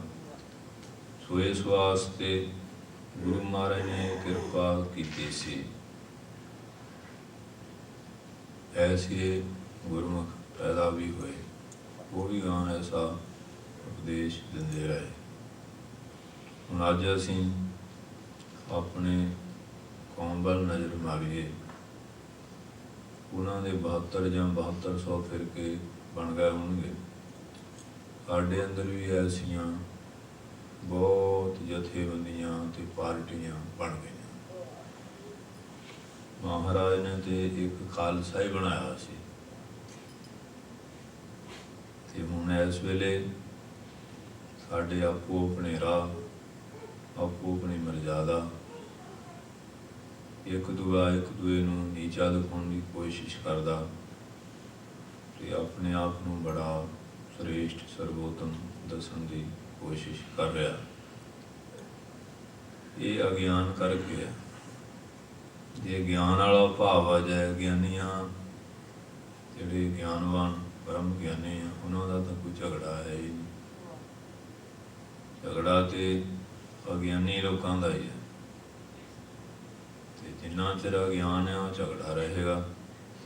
ਤੇ ਗਿਆਨ ਦ੍ਰਿਸ਼ਟੀ ਆ ਜਾਏ ਇਹ ਝਗੜਾ ਕੋਈ ਵੀ ਨਹੀਂ। ਚਾਹੇ ਅਗਿਆਨੀ ਬੰਦਾ ਧਾਰਮਿਕ ਹੈ, ਚਾਹੇ ਰਾਜਨੀਤਿਕ ਹੈ, ਚਾਹੇ ਵਿਵਹਾਰਕ ਸਮਾਜਿਕ ਹੈ, ਉਹਦੇ 'ਚ ਝਗੜਾ ਰਹੇਗਾ। ਜੇ ਬਿਹਾਰ 'ਚ ਆ ਤੇ ਉਹਦਾ ਬਿਹਾਰ 'ਚ ਝਗੜਾ, ਜੇ ਸਮਾਜਿਕ ਉਹ ਸਮਾਜ 'ਚ ਝਗੜਾ ਖੜੇ ਕਰੇਗਾ, ਜੇ ਉਹ ਰਾਜਨੀਤੀ ਚਲੇ ਗਿਆ ਰਾਜਨੀਤੀ ਝਗੜਾ ਖੜਾ ਕਰੇਗਾ, ਜੇ ਧਾਰਮਿਕ ਬਣ ਗਿਆ ਉੱਥੇ ਵੀ ਉਹੀ ਕਰੇਗਾ, ਕਿਉਂਕਿ ਅਗਿਆਨ ਮੌਜੂਦ ਹੈ। ਜਿਹੜਾ ਗਿਆਨਵਾਨ ਆ ਉਹਦਾ ਵਿਵਹਾਰ 'ਚ ਵੀ ਕੋਈ ਝਗੜਾ ਨਹੀਂ, ਲੈਣ ਦੇਣ ਬੜਾ ਸਾਫ਼, ਸਮਾਜ ਵਿੱਚ ਵੀ ਉਹ ਏਕਤਾ ਦੀ ਗੱਲ ਹੀ, ਔਰ ਰਾਜਨੀਤੀ 'ਚ ਵੀ ਉਹ ਇਸੇ ਭਾਵ 'ਚ ਵਰਤੇਗਾ, ਧਾਰਮਿਕ 'ਚ ਵੀ। ਸੋ ਇਸ ਵਾਸਤੇ ਝਗੜੇ ਦਾ ਕਾਰਨ ਅਗਿਆਨ ਹੈ। ਹੁਣੀ ਦੀ ਨਿਵਰਤੀ ਤਾਂ ਹੀ ਹੋਵੇ ਜੇ ਉਹ ਗਿਆਨਵਾਨ ਪੁਰਸ਼ਾਂ ਦੇ ਕੋਲ ਬੈਠੇ ਔਰ ਆਪਣੀ ਜਿਹੜੀ ਹਿੰਡ ਜਿੱਦ ਹੈ ਉਹਨੂੰ ਛੱਡ ਦੇਵੇ। ਕਿ ਜਿਹੜੀਆਂ ਪਰੰਪਰਾ ਚਾਹੇ ਪੁਰਾਣੀਆਂ ਆ ਚਾਹੇ ਨਵੀਨ ਆ, ਜਿਹੜੀਆਂ ਗਲਤ ਹੋ ਚੁੱਕੀਆਂ ਉਹ ਝਗੜੇ ਦਾ ਕਾਰਨ ਹੈ। ਅਤੇ ਜਦੋਂ ਉਹ ਸਹੀ ਪਰੰਪਰਾ ਸਹੀ ਦਿਸ਼ਾ ਨੂੰ ਗ੍ਰਹਿਣ ਕਰੇਗਾ ਫਿਰ ਤਾਂ ਕੋਈ ਝਗੜਾ ਵਾਦ ਵਿਵਾਦ ਰਹੇਗਾ ਹੀ ਨਹੀਂ। ਸੋ ਇਸ ਵਾਸਤੇ ਹੁਣ ਅੱਜ ਖਾਲਸਾ ਸ਼ਬਦ ਬਹੁਤ ਆਪਣੇ ਨਾਮ ਨਾਲ ਲਾ ਲੈਂਦੇ ਆ। ਖਾਲਸਾ ਖਾਲਸਾ ਤੇ ਬ੍ਰਹਮ ਗਿਆਨੀ ਦਾ ਨਾਂ ਹੈ, ਜਿਹਦੇ 'ਚ ਕਿਸੇ ਤਰ੍ਹਾਂ ਦੀ ਕੋਈ ਮੈਲ ਨਹੀਂ ਰਹਿ ਗਈ। ਮਨ ਬਾਣੀ ਸਰੀਰ ਕਰਕੇ ਉਹ ਬੜਾ ਪਵਿੱਤਰ ਹੋ ਗਿਆ, ਉਹਦੀਆਂ ਅੱਖਾਂ 'ਚ ਮੈਲ ਨਹੀਂ। ਮੈਲ ਕਿਹੜੀ? ਅੱਖਾਂ 'ਚ ਗਿੱਧ ਤਾਂ ਆਉਂਦੀ ਹੈ, ਪਰ ਅੱਖਾਂ ਵਿੱਚ ਦਵੈਸ਼ ਦ੍ਰਿਸ਼ਟੀ ਵਾਲੀ ਮੈਲ ਨਹੀਂ। ਕੰਨਾਂ 'ਚ ਵੀ ਮੈਲ ਸਰੀਰ ਕਰਕੇ ਹੁੰਦੀ ਹੈ, ਪਰ ਕੰਨਾਂ 'ਚ ਨਿੰਦਿਆ ਰੂਪੀ ਮੈਲ ਨਹੀਂ। ਰਸਨਾ ਹੁਣ ਤਾਂ ਮੂੰਹ 'ਚ ਥੋਕ ਰਹੇਗਾ ਹੀ, ਪਰ ਉਹਨਾਂ ਦੇ ਰਸਨਾ ਤੇ ਝੂਠ ਰੂਪੀ ਮੈਲ ਨੇ। ਇਸ ਤਰ੍ਹਾਂ ਸਾਰੀਏ ਇੰਦਰੀਏ ਹੀ ਜਾਣ ਲੈਣੇ। ਜੇ ਉਹ ਇਹ ਸਾਰੀਆਂ ਮੈਲਾਂ ਨੂੰ ਦੂਰ ਕਰ ਲੈਂਦਾ ਫਿਰ ਉਹ ਉੱਤਮ ਸ੍ਰੇਸ਼ਟ ਪੁਰਸ਼ ਬਣ ਜਾਂਦਾ। ਉਹਦੀ ਫਿਰ ਦ੍ਰਿਸ਼ਟੀ ਦੇ ਵਿੱਚ ਇਹ ਜਿੰਨਾ ਨਾਨਾ ਪ੍ਰਕਾਰ ਦਾ ਸੰਸਾਰ ਨਜ਼ਰ ਆ ਰਿਹਾ, ਇਹ ਤਾਂ ਧੰਨ ਸ਼੍ਰੀ ਗੁਰੂ ਅਮਰਦਾਸ ਜੀ ਮਹਾਰਾਜ ਜੀ ਦੇ ਬਚਨਾਂ ਦੇ ਅਨੁਕੂਲ ਬੜਾ ਉੱਤਮ ਪੁਰਸ਼ ਬਣ ਜਾਏਗਾ। ਐਸੀ ਦ੍ਰਿਸ਼ਟੀ ਪਾਵਨ ਹੋ ਜਾਏਗੀ। ਇਹ ਨੇਤਰਹ ਮੇਰੇ ਹੋ ਹਰ ਤੁਮ ਹੈ ਜੋਤ ਤਰੀ, ਹਰ ਬਿਨ ਅਵਰ ਨਾ ਦੇਖੋ ਕੋਈ, ਹਰ ਬਿਨ ਅਵਰ ਨਾ ਦੇਖੋ ਕੋਈ, ਨਦਰੀ ਹਰ ਨਿਹਾਲਿਆ। ਇਹ ਬਿਸ ਸੰਸਾਰ ਤੁਮ ਦੇਖਦੇ, ਇਹ ਹਰ ਕਾ ਰੂਪ ਹੈ, ਹਰ ਰੂਪ ਨਦਰੀ ਆਇਆ। ਐਸੀ ਦ੍ਰਿਸ਼ਟੀ ਬਣ ਜਾਏਗੀ। ਐਸਾ ਪਵਿੱਤਰ ਇਹ ਹੈ ਗਿਆਨੀ ਦੀ ਦ੍ਰਿਸ਼ਟੀ, ਬ੍ਰਹਮ ਗਿਆਨੀ ਦੀ ਦ੍ਰਿਸ਼ਟੀ। ਸੋ ਇਸ ਵਾਸਤੇ ਧੰਨ ਧੰਨ ਬਾਬਾ ਅਤਰ ਸਿੰਘ ਜੀ ਮਹਾਰਾਜ ਜੀ ਦੇ ਚਰਨਾਂ 'ਚ ਇੱਕ ਮਾਤਾ ਜੀ ਆਏ, ਕਹਿਣ ਲੱਗੇ ਜੀ ਮੇਰੇ ਪੁੱਤਰ ਨੂੰ ਗਿਆਨੀ ਬਣਾ ਦਿਓ। ਸੰਤ ਮਹਾਰਾਜ ਜੀ ਕਹਿਣ ਲੱਗੇ ਨਹੀਂ, ਇਹ ਬ੍ਰਹਮ ਗਿਆਨੀ ਹੋ ਜਾਏਗਾ। ਗੱਜ ਕੇ ਬੋਲੋ। ਤੇ ਉਹ ਬੜੇ ਉੱਤਮ ਪੁਰਖ ਬਣੇ, ਮਹਾਂਪੁਰਖ ਬਣੇ। ਸੋ ਇਸ ਪ੍ਰਕਾਰ ਗਿਆਨੀ ਤੋਂ ਬ੍ਰਹਮ ਗਿਆਨੀ ਬਣਨਾ, ਤੋਂ ਬ੍ਰਹਮ ਗਿਆਨੀ ਨੂੰ ਬ੍ਰਹਮ ਦਾ ਗਿਆਨ ਹੋ ਜਾਏ। ਸੋ ਇਸ ਵਾਸਤੇ ਕਿੱਡੀ ਵੱਡੀ ਭਾਵਨਾ ਕਿ ਮਹਾਰਾਜ ਨੇ ਇਹ ਜਿਹੜਾ ਉਪਦੇਸ਼ ਅੱਜ ਵੀ ਉਹੀ ਹੈ, ਗੁਰਬਾਣੀ ਤੇ ਉਹੀ ਹੈ। ਇਸੇ ਬਾਣੀ ਦੁਆਰਾ ਗੁਰੂ ਸਾਹਿਬ ਉਦੋਂ ਵੀ ਉਪਦੇਸ਼ ਦਿੰਦੇ ਸੀ, ਬਾਣੀ ਇਹੀ ਸੀ। ਇਹਦੇ ਦੁਆਰਾ ਹੀ ਉਹ ਕਲਿਆਣ ਕਰਦੇ ਸੀ। ਬਾਣੀ ਅੱਜ ਵੀ ਉਹੀ ਹੈ, ਅੱਗੇ ਵੀ ਉਹੀ। ਪਰ ਇਹਦੀ ਮਾਨਤਾ ਦਾ ਫਰਕ ਹੈ। ਤੇ ਜੇ ਅਰਥਾਂ ਵੱਲ ਆਈਏ, ਹਰ ਵਿਅਕਤੀ ਆਪਣੀ ਸੋਚ ਦੇ ਅਨੁਕੂਲ ਉਹਦਾ ਅਰਥ ਬਣਾਉਂਦਾ। ਇਹ ਕਹਿ ਗਏ ਅਰਥ ਜਿਹੜੇ ਗੁਰੂ ਮਹਾਰਾਜ ਨੇ ਬਖਸ਼ਿਸ਼ ਕੀਤੇ ਹੈ। ਸੋ ਇਸ ਵਾਸਤੇ ਆਪਣੀ ਬਿਰਤੀ ਦੇ ਜਾਂ ਆਪਣੇ ਮਰਜ਼ੀ ਦੇ ਮੁਤਾਬਕ ਕੋਈ ਗੱਲ ਕਰਨੀ, ਉਹ ਉਹਦੀ ਆਪਣੀ ਮਨਮਤ ਹੈ। ਗੁਰਮਤ ਉਹ ਹੈ ਜਿਹੜੀ ਗੁਰੂ ਦੇ ਆਸ਼ੇ ਦੇ ਹੀ ਅਨੁਕੂਲ ਵਚਨ ਹੋਵੇ। ਸੋ ਇਸ ਵਾਸਤੇ ਮਨ ਨੂੰ ਸ਼ਾਂਤੀ ਵੀ ਤਾਂ ਹੀ ਆਏਗੀ ਜੇ ਇਹ ਮਨ ਵਿੱਚੋਂ ਇਸ ਤਰ੍ਹਾਂ ਦੇ ਵਿਕਾਰ ਜਿਹੜੇ ਦੂਰ ਹੋ ਜਾਣਗੇ। ਅੱਛਾ, ਹੁਣ ਤੁਸੀਂ ਕਿਸੇ ਦੇ ਨਾਲ ਜਾਇਜ਼ ਨਹੀਂ ਜਾਇਜ਼ ਗੱਲਾਂ ਹੀ ਕਰ ਲਓ, ਲੜੇ ਨਹੀਂ ਝਗੜੇ ਨਹੀਂ। ਜਦੋਂ ਭਜਨ 'ਚ ਬੈਠੋਗੇ ਉਦੋਂ ਵਿਅਕਤੀ ਦਾ ਟਿਕਾ ਨਹੀਂ ਰਹਿਣਾ। ਅੱਛਾ, ਨਫ਼ਰਤ ਵਾਲਾ ਭਾਵ ਲੈ ਆਓ, ਇਹ ਵੀ ਵਿਅਕਤੀ ਨਹੀਂ। ਈਰਖਾ ਦਾ ਲੈ ਆਓ। ਪੰਜਾਂ ਵਿਕਾਰਾਂ 'ਚੋਂ ਕੋਈ ਵਿਕਾਰ ਵੀ ਹੋਵੇ, ਭਾਵੇਂ ਤੁਸੀਂ ਅੱਖਾਂ ਮੀਟ ਕੇ ਵੀ ਬਹਿ ਜਾਓ, ਸ਼ਬਦ ਵੀ ਜਪੀ ਚਲੋ, ਪਰ ਉਹ ਮਨ ਦੇ ਅੰਦਰ ਉਹ ਜਿਹੜਾ ਪੰਜਾਂ ਦੋਸ਼ਾਂ ਦਾ ਸਾੜਾ ਉਹ ਬਣੇ ਰਹਿਣਾ, ਸ਼ਾਂਤੀ ਨਹੀਂ ਹੁੰਦੀ। ਅੱਛਾ, ਕਿਸੇ ਧਰਮ ਸਥਾਨ 'ਤੇ ਵੀ ਜਾ ਕੇ ਬਹਿ ਜਾਓ, ਉੱਥੇ ਵੀ ਬਿਰਤੀ ਲੱਗੂਗੀ ਨਹੀਂ, ਕਿਉਂਕਿ ਬਿਰਤੀ ਨੂੰ ਅਖੇੜਨ ਵਾਲੇ ਜਿਹੜੇ ਉਹ ਵਿੱਚ ਮੌਜੂਦ ਬੈਠੇ। ਅੱਛਾ, ਹੁਣ ਇਹ ਜਿਹੜੇ ਬਿਰਤੀ ਨੂੰ ਇੱਕ ਪਾਸਿਓਂ ਲਾ ਕੇ ਦੂਏ ਪਾਸੇ ਇਸ ਤਰ੍ਹਾਂ ਤੇ ਰੱਦੋ ਬਦਲ ਹੁੰਦੀ ਰਹਿੰਦੀ ਹੈ ਮਨ ਦੇ ਵਿੱਚ, ਉਹ ਸ਼ਾਂਤੀ ਨਹੀਂ ਰਹਿਣ ਦਿੰਦੀ। ਪਰ ਇਨਸਾਨ ਇਹਨਾਂ ਨਾਲ ਪਿਆਰ ਪਾਉਂਦਾ। ਹੈਗੇ ਇਹ ਜ਼ਹਿਰੀਲੇ ਸੱਪ ਆ। ਹੁਣ ਬੁੱਕਲ ਦੇ ਵਿੱਚ ਸੱਪ ਹੋਵੇ ਤੇ ਜੇ ਕਹੇ ਵੀ ਇਹਨਾਂ ਨੂੰ ਬੁੱਕਲ 'ਚ ਵਾਲ ਕੇ ਸ਼ਾਂਤੀ, ਉਹਦਾ ਹਰ ਵੇਲੇ ਭੈ ਬਣਿਆ ਰਹੇ, ਕਦੋਂ ਡੰਗ ਮਾਰੇ। ਇਸ ਤਰ੍ਹਾਂ ਇਹ ਕਾਮ ਆ, ਕ੍ਰੋਧ ਆ, ਲੋਭ ਆ, ਮੋਹ ਹੰਕਾਰ ਆ, ਈਰਖਾ ਆ, ਨਿੰਦਿਆ, ਝੂਠ ਆ, ਚੁਗਲੀ ਆ ਤੇ ਨਫ਼ਰਤ ਹੈ, ਜਾਂ ਹੋਰ ਵੀ ਬਹੁਤ ਇਸ ਤਰ੍ਹਾਂ ਦੀਆਂ ਗੱਲਾਂ ਹੈਗੀਆਂ। ਕੋਈ ਵੀ ਇਹਨਾਂ 'ਚੋਂ ਮਨ 'ਚੋਂ ਲੈ ਆਓ, ਸੇਵਾ 'ਚ ਵੀ ਸ਼ਾਂਤੀ ਨਹੀਂ ਰਹੂਗੀ। ਬਾਣੀ ਪੜ੍ਹਨ ਲੱਗ ਪਓ, ਸਤ ਸੰਗਤ ਵਿੱਚ ਆ ਜਾਓ, ਬੈਠੇ ਤਾਂ ਹੈਗੇ ਆ पर अंदर वो जड़ियाँ बैठियाँ हुण जिवें वो हरिद्वार गए रसोई तो पका ली, कारां भी कढ़ियाँ, महाराज गए विचार दिन वो सूरज सी तो कुदरती परछावां कहते मेरी ये जी रसोई पाक सी अपवित्र हो गई, भ्रिष्ट हो गई। महाराज कहते असीं तो वेही दे विच बड़े भी हैं आखिर तुहाडा परछावां पै गया, देख लो कित्थे खड़े कर्मकांडी। महाराज कहते कुबुद्ध डूमणी को दया कसायण पर निंदा घट चूड़ी मुठी क्रोध चंडाल कारी कड्डी क्या थिया जां चारे बैठियां नाल। परछावे इन्हां दा पिटिया गया, तेरा अपना परछावा भी तो पै ही जांदा, पर अपने परछावे नूं बहुत पवित्र समझदा, यही अज्ञान है। कहते जिहड़ी खोटी मत है ये तो मरासन बैठी है। को दया कसायण जिहड़ा जीवन से तू दया नहीं करता, जालम बिरती है, ये कसाई दे घर वाली बैठी है। जिहड़ी पराई निंदिया करदा ये तेरे चौंके दे विच तेरे हिरदे च चूड़ी बैठी है। जिहड़ा लोकां नूं लुट के खाना क्रोध ये चंडाल बैठा होया, ठगियां टोरियां मारदा। ये कहते चारे तेरे विच बैठे है, तू अपने नूं पवित्र समझी बैठा। आ चारे चीज़ां तेरे अंदर बैठियां होईयां। अच्छा यही जड़ियां गल्लां ये मन नूं शांत होण नहीं देनियां।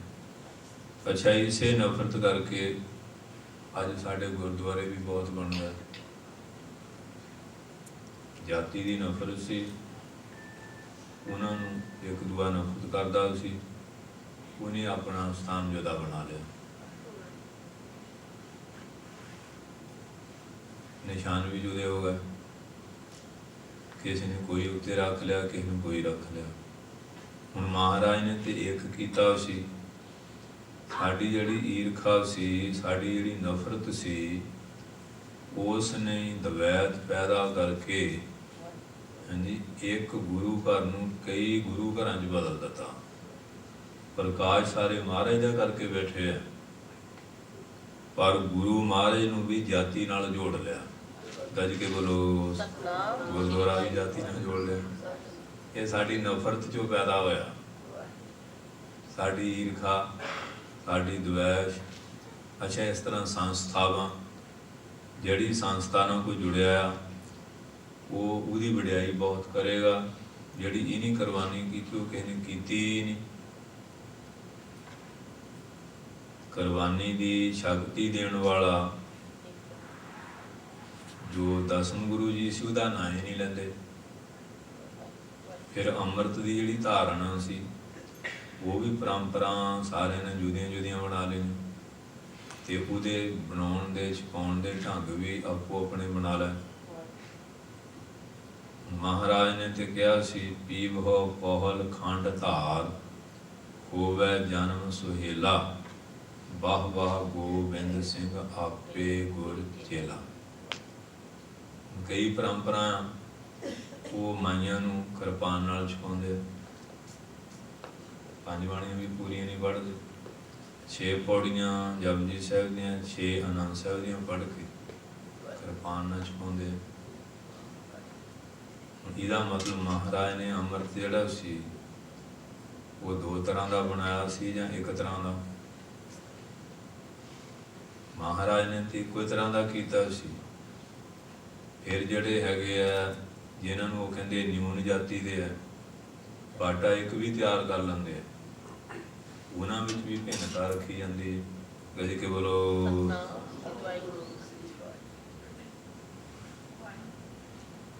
हुण महाराज ने तो ये चीज़ जिहड़ी सी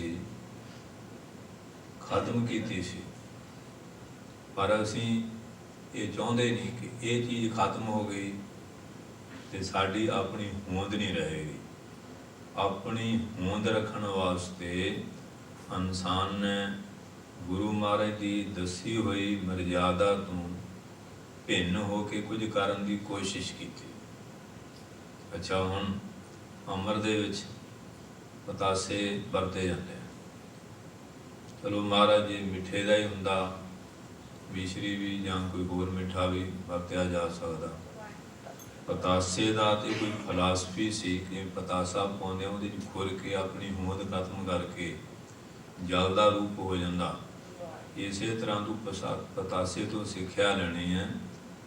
ਤੇ ਜੇ ਅੰਮ੍ਰਿਤ ਛਕਣਾ, ਜਿਵੇਂ ਪਤਾਸਿਆਂ ਨੇ ਆਪਣੀ ਹੋਂਦ ਮਿਟਾ ਦਿੱਤੀ ਹੈ, ਆਪਣੀ ਪਹਿਲਾਂ ਹੋਂਦ ਮਿਟਾ, ਫਿਰ ਅੰਮ੍ਰਿਤ ਜਿਹੜਾ ਤੈਨੂੰ ਜੀਵਨ ਪਦਵੀ ਦੇਵੇਗਾ। ਕਈ ਹੁਣ ਕਰਮ ਕਾਂਡ ਦੀ ਪ੍ਰਧਾਨਤਾ ਉਹ ਹੁਣ ਗੁੜ ਪਾ ਕੇ ਬਣਾਉਂਦੇ, ਅੱਜ ਕੇ ਬੋਲੋ ਕਹਿੰਦੇ ਪਤਾਸੇ ਜਿਹੜੇ ਧੋਤੇ ਨਹੀਂ ਜਾਂਦੇ, ਤੇ ਗੁੜ ਜਿਹੜਾ ਪੇਸੀ ਹੁੰਦੀ ਹੈ ਉਹ ਧੋ ਕੇ ਸ਼ੁੱਧ ਕਰ ਲੈਂਦੇ। ਐਸੀਆਂ ਪਰੰਪਰਾ ਵੀ ਸਿੱਖਾਂ ਦੇ ਵਿੱਚ ਆ ਚੁੱਕੀਆਂ। ਅੱਛਾ, ਹੁਣ ਦੂਜੇ ਕਿਰਪਾਨ ਲੈ ਕੇ ਬੈਠਦੇ ਆ, ਉਹ ਕੁਹਾੜੀ ਲੈ ਕੇ ਬਹਿੰਦੇ ਆ, ਕਿਉਂਕਿ ਸਾਡਾ ਆਪਣਾ ਵੀ ਤਾਂ ਕੁਝ ਚਾਹੀਦਾ ਨਾ। ਜੇ ਆਪਾਂ 10ਵੇਂ ਪਾਤਸ਼ਾਹ ਵਾਲਾ ਹੀ ਕਰ ਲਿਆ ਤੇ ਫਿਰ ਸਾਨੂੰ ਕੌਣ ਪੁੱਛੇਗਾ, ਸਾਨੂੰ ਕੌਣ ਜਾਣੇਗਾ? ਸਾਨੂੰ ਵੀ ਤਾਂ ਜਾਣਨਾ ਚਾਹੀਦਾ, ਇਹਨੇ ਵੀ ਕੁਛ ਕੀਤਾ। ਇਹ ਇਨਸਾਨ ਦੇਖੋ ਆਪਣੇ ਸਵੱਤ ਪੰਪੜਤ ਆਪਣੀ ਹੋਂਦ ਨੂੰ ਬਣਾਉਣ ਵਾਸਤੇ ਇਹ ਨਹੀਂ ਸੋਚਦਾ ਜਿਵੇਂ ਦਰਿਆ ਦੇ ਪਾਣੀ ਤੋਂ ਭੂਪੜਾ ਪੈਦਾ ਹੋਇਆ, ਦਰਿਆ ਤੋਂ ਭਿੰਨ ਭੂਪੜੇ ਦੀ ਕੀ ਹੋਂਦ ਹੈ? ਅੱਛਾ, ਪਰਮੇਸ਼ਰ ਦੁਆਰਾ ਹੀ ਇਹ ਸਾਰਾ ਸੰਸਾਰ ਪੈਦਾ ਹੋਇਆ। ਪਰਮੇਸ਼ਰ ਨੂੰ ਟੁੱਟ ਕੇ ਇਹਦੀ ਆਪਣੀ ਹੋਂਦ ਹੈ ਕਿ ਇਹਚੋਂ ਆਪਣੀ ਆਤਮਾ ਸ਼ਕਤੀ ਖਿੱਚ ਲੈ, ਤੇ ਸਾਡੇ ਸਰੀਰ ਦੀ ਕੋਈ ਹੋਂਦ ਹੈ? ਕੋਈ ਹੋਂਦ ਹੈਗੀ ਤੇ ਦੱਸੋ। ਪਰ ਇਨਸਾਨ ਦੇਖ ਲਓ ਆਪਣੀ ਹੋਂਦ ਬਣਾਉਣ ਵਾਸਤੇ, ਹਾਂਜੀ, ਇਹ ਈਸਾਈ ਹੈ, ਇਹ ਜੈਨੀ ਹੈ, ਇਹ ਬੁੱਧੀ ਹੈ, ਇਹ ਮੁਸਲਮਾਨ ਹੈ, ਇਹ ਸਿੱਖ ਹੈ, ਇਹ ਈਸਾਈ ਹੈ, ਹਾਂਜੀ, ਇਹ ਕੋਈ ਪਾਰਸੀ ਹੈ, ਇਹ ਕੋਈ ਹੋਰ ਧਰਮ ਨੂੰ ਪਰੰਪਰਾ ਨੂੰ ਮੰਨਣ ਵਾਲਾ। ਅੱਛਾ, ਹੁਣ ਇੱਕ ਕੌਮ ਆ, ਅੰਮ੍ਰਿਤ ਇੱਕ ਆ, ਤੇ ਬਹੁਤ ਤਰ੍ਹਾਂ ਦੀਆਂ ਪਰੰਪਰਾਵਾਂ। ਸਾਡੀ ਫਲਾਨੀ, ਹਾਂਜੀ, ਸੰਪਰਦਾ ਹੈ, ਸਾਡੀ ਫਲਾਨਾ ਜਥੇਬੰਦੀ ਹੈ। ਮਹਾਰਾਜ ਨੇ ਤੇ ਇੱਕ ਕਰ ਦਿੱਤਾ ਸੀ ਸਿਧਾਂਤ, ਇਹ ਸੀ ਏਕੋ ਜਪ ਏਕੋ ਸਾਲ ਆਏ, ਏਕ ਸਿਮਰ ਏਕੋ ਮਨ ਆਏ, ਏਕ ਸਕੇ ਗੁਣ ਗਾਓ ਅਨੰਤ, ਮੰਤਨ ਜਾਪ ਏਕ ਭਗਵੰਤ। ਜਿਹੜੇ ਬਾਣੀ ਦੀ ਕਸਵੱਟੀ ਤੇ ਆਪਾਂ ਲਾਵਾਂਗੇ, ਤੇ ਜੋ ਗੁਰੂ ਮਹਾਰਾਜ ਨੇ ਕਿਰਪਾ ਕੀਤੀ ਸੀ, ਅਸੀਂ ਉਸ ਕਿਰਪਾ ਦੇ ਪਾਤਰ ਬਣਦੇ ਅਧਿਕਾਰ ਨੂੰ ਆਪਣੀ ਗਲਤੀ ਦੁਆਰਾ ਗਵਾ ਰਹੇ ਹਾਂ। ਗਲਤੀ ਸਾਡੀ ਹੈ। ਜੇ ਪਾਤਰ ਸਹੀ ਬਣ ਜਾਏ, ਮਹਾਰਾਜ ਤਾਂ ਫਿਰ ਉਦੋਂ ਹੀ ਝੋਲੀਆਂ ਭਰ ਦੇਣਗੇ, ਉਹਨਾਂ ਨੂੰ ਕਿਸੇ ਨਾਲ ਦਵੈਸ਼ ਥੋੜ੍ਹੀ, ਉਹ ਤਾਂ ਸਾਰਿਆਂ ਨਾਲ ਇੱਕੋ ਹੀ, ਕਿਉਂਕਿ ਸਭਨਾ ਸਾਂਝਾ ਬਾਪ ਹਮਾਰਾ, ਉਹ ਪਰਮੇਸ਼ਰ ਵਾਲਾ ਸਾਰਿਆਂ ਦਾ ਸਾਂਝਾ, ਸਾਰਿਆਂ ਦਾ ਹੀ ਪਿਤਾ ਹੈ। ਅੱਛਾ, ਜੇ ਹੁਣ ਕੋਈ ਉੱਤਮ ਜਾਤੀ ਆ, ਉਹ ਕਹਿੰਦਾ ਜੀ ਸਾਡੀ ਜਿਹੜੀ ਪਰੰਪਰਾ ਉਹ ਪਰਸਰਾਮ ਨਾਲ ਜੁੜੀ ਹੈ, ਵਿਸ਼ੇਸ਼ਟ ਮੁਨੀ ਨਾਲ ਜੁੜੀ ਹੈ, ਅਸੀਂ ਪਰਾਸ਼ਰ ਗੋਤ ਦੇ ਹਾਂ, ਸਾਡਾ ਮੁਖੀ ਜਿਹੜਾ ਪਰਾਸ਼ਰ ਸੀ, ਅਸੀਂ ਗੌੜ ਬ੍ਰਾਹਮਣ ਹੈ, ਕਿਸੇ ਨਾ ਕਿਸੇ ਨਾਲ ਪਰੰਪਰਾ ਜੁੜੀ। ਅਸੀਂ ਰਾਮਚੰਦਰ ਦੀ ਵੰਸ਼ ਤੋਂ ਸੂਰਜ ਵੰਸ਼ੀ ਹਾਂ, ਅਸੀਂ ਜੀ ਚੰਦਰ ਵੰਸ਼ੀ, ਨਾਗ ਵੰਸ਼ੀ। ਜੇ ਇਹ ਦੇਖਿਆ ਜਾਏ ਤੇ ਸੂਰਜ ਦਾ, ਚੰਦਰਮਾ ਦਾ, ਜਾਂ ਹੋਰ ਵੀ ਕੋਈ ਹੈਗੀਆਂ ਪਰੰਪਰਾਵਾਂ, ਮੁਸਲਮਾਨ ਨੇ ਇਹ ਕੁਰੈਸ਼ੀ ਵੰਸ਼ ਤੋਂ, ਇਹ ਸੈਯਦ ਹੈ, ਸ਼ੇਖ ਹੈ, ਪਠਾਨ ਹੈ, ਫਲਾਨੇ ਹੋਰ ਵੀ ਗਿਣ ਲਓ, ਬਹੁਤ ਕੁਛ ਹੋਏਗਾ। ਜੇ ਉਹਨਾਂ ਦਾ ਮੂਲ ਦੇਖਿਆ ਜਾਏ ਵੀ ਮੂਲ ਹੋਇਆ ਕਿੱਥੋਂ, ਉਤਪਤੀ ਇਹ ਪਰਮੇਸ਼ਰ ਤੋਂ, ਇਹ ਸਾਰਿਆਂ ਦੀ ਉਤਪਤੀ ਪਰਮੇਸ਼ਰ ਤੋਂ ਆ। ਤੇਰੀ ਵੰਸ਼ ਪਰੰਪਰਾ ਵੀ ਵੱਡੀ ਕਿਵੇਂ ਹੋਈ ਤੇ ਇਹਦੀ ਛੋਟੀ ਕਿਵੇਂ ਹੋਈ? ਸਾਰਿਆਂ ਦੀ ਉਤਪਤੀ ਦਾ ਕਾਰਨ ਤੇ ਪਰਮੇਸ਼ਰ ਹੀ ਆ। ਪਰ ਇਨਸਾਨ ਨੇ ਦੇਖ ਲਓ, ਉਹ ਐਸੀਆਂ ਚੀਜ਼ਾਂ ਜਿਹੜੀਆਂ ਉਹ ਬਣਾ ਕੇ ਕਿੰਨੀ ਦੁਬਿਧਾ, ਕਿੰਨੀਆਂ ਦੀਵਾਰਾਂ, ਕਿੰਨੇ ਝਗੜੇ ਖੜੇ ਕਰ ਦਿੱਤੇ। ਉਹ ਜਿਹੜੀ ਇਹਦੇ ਝਗੜੇ ਖੜੇ ਕੀਤੇ ਉਹ ਬਾਦ ਵਿਵਾਦ ਦਾ ਕਾਰਨ ਬਣੇ, ਔਰ ਇਸੇ ਨੂੰ ਹੀ ਉਸੇ ਦਾ ਕਲੇਸ਼ ਹੈ। ਹੁਣ ਇਹ ਜਿੰਨਾ ਕਲੇਸ਼ ਹੈ ਮਨੁੱਖ ਮਾਤਰ ਵਿੱਚ, ਕਿਉਂ? ਕਾਰਨ ਅਗਿਆਨ ਹੈ।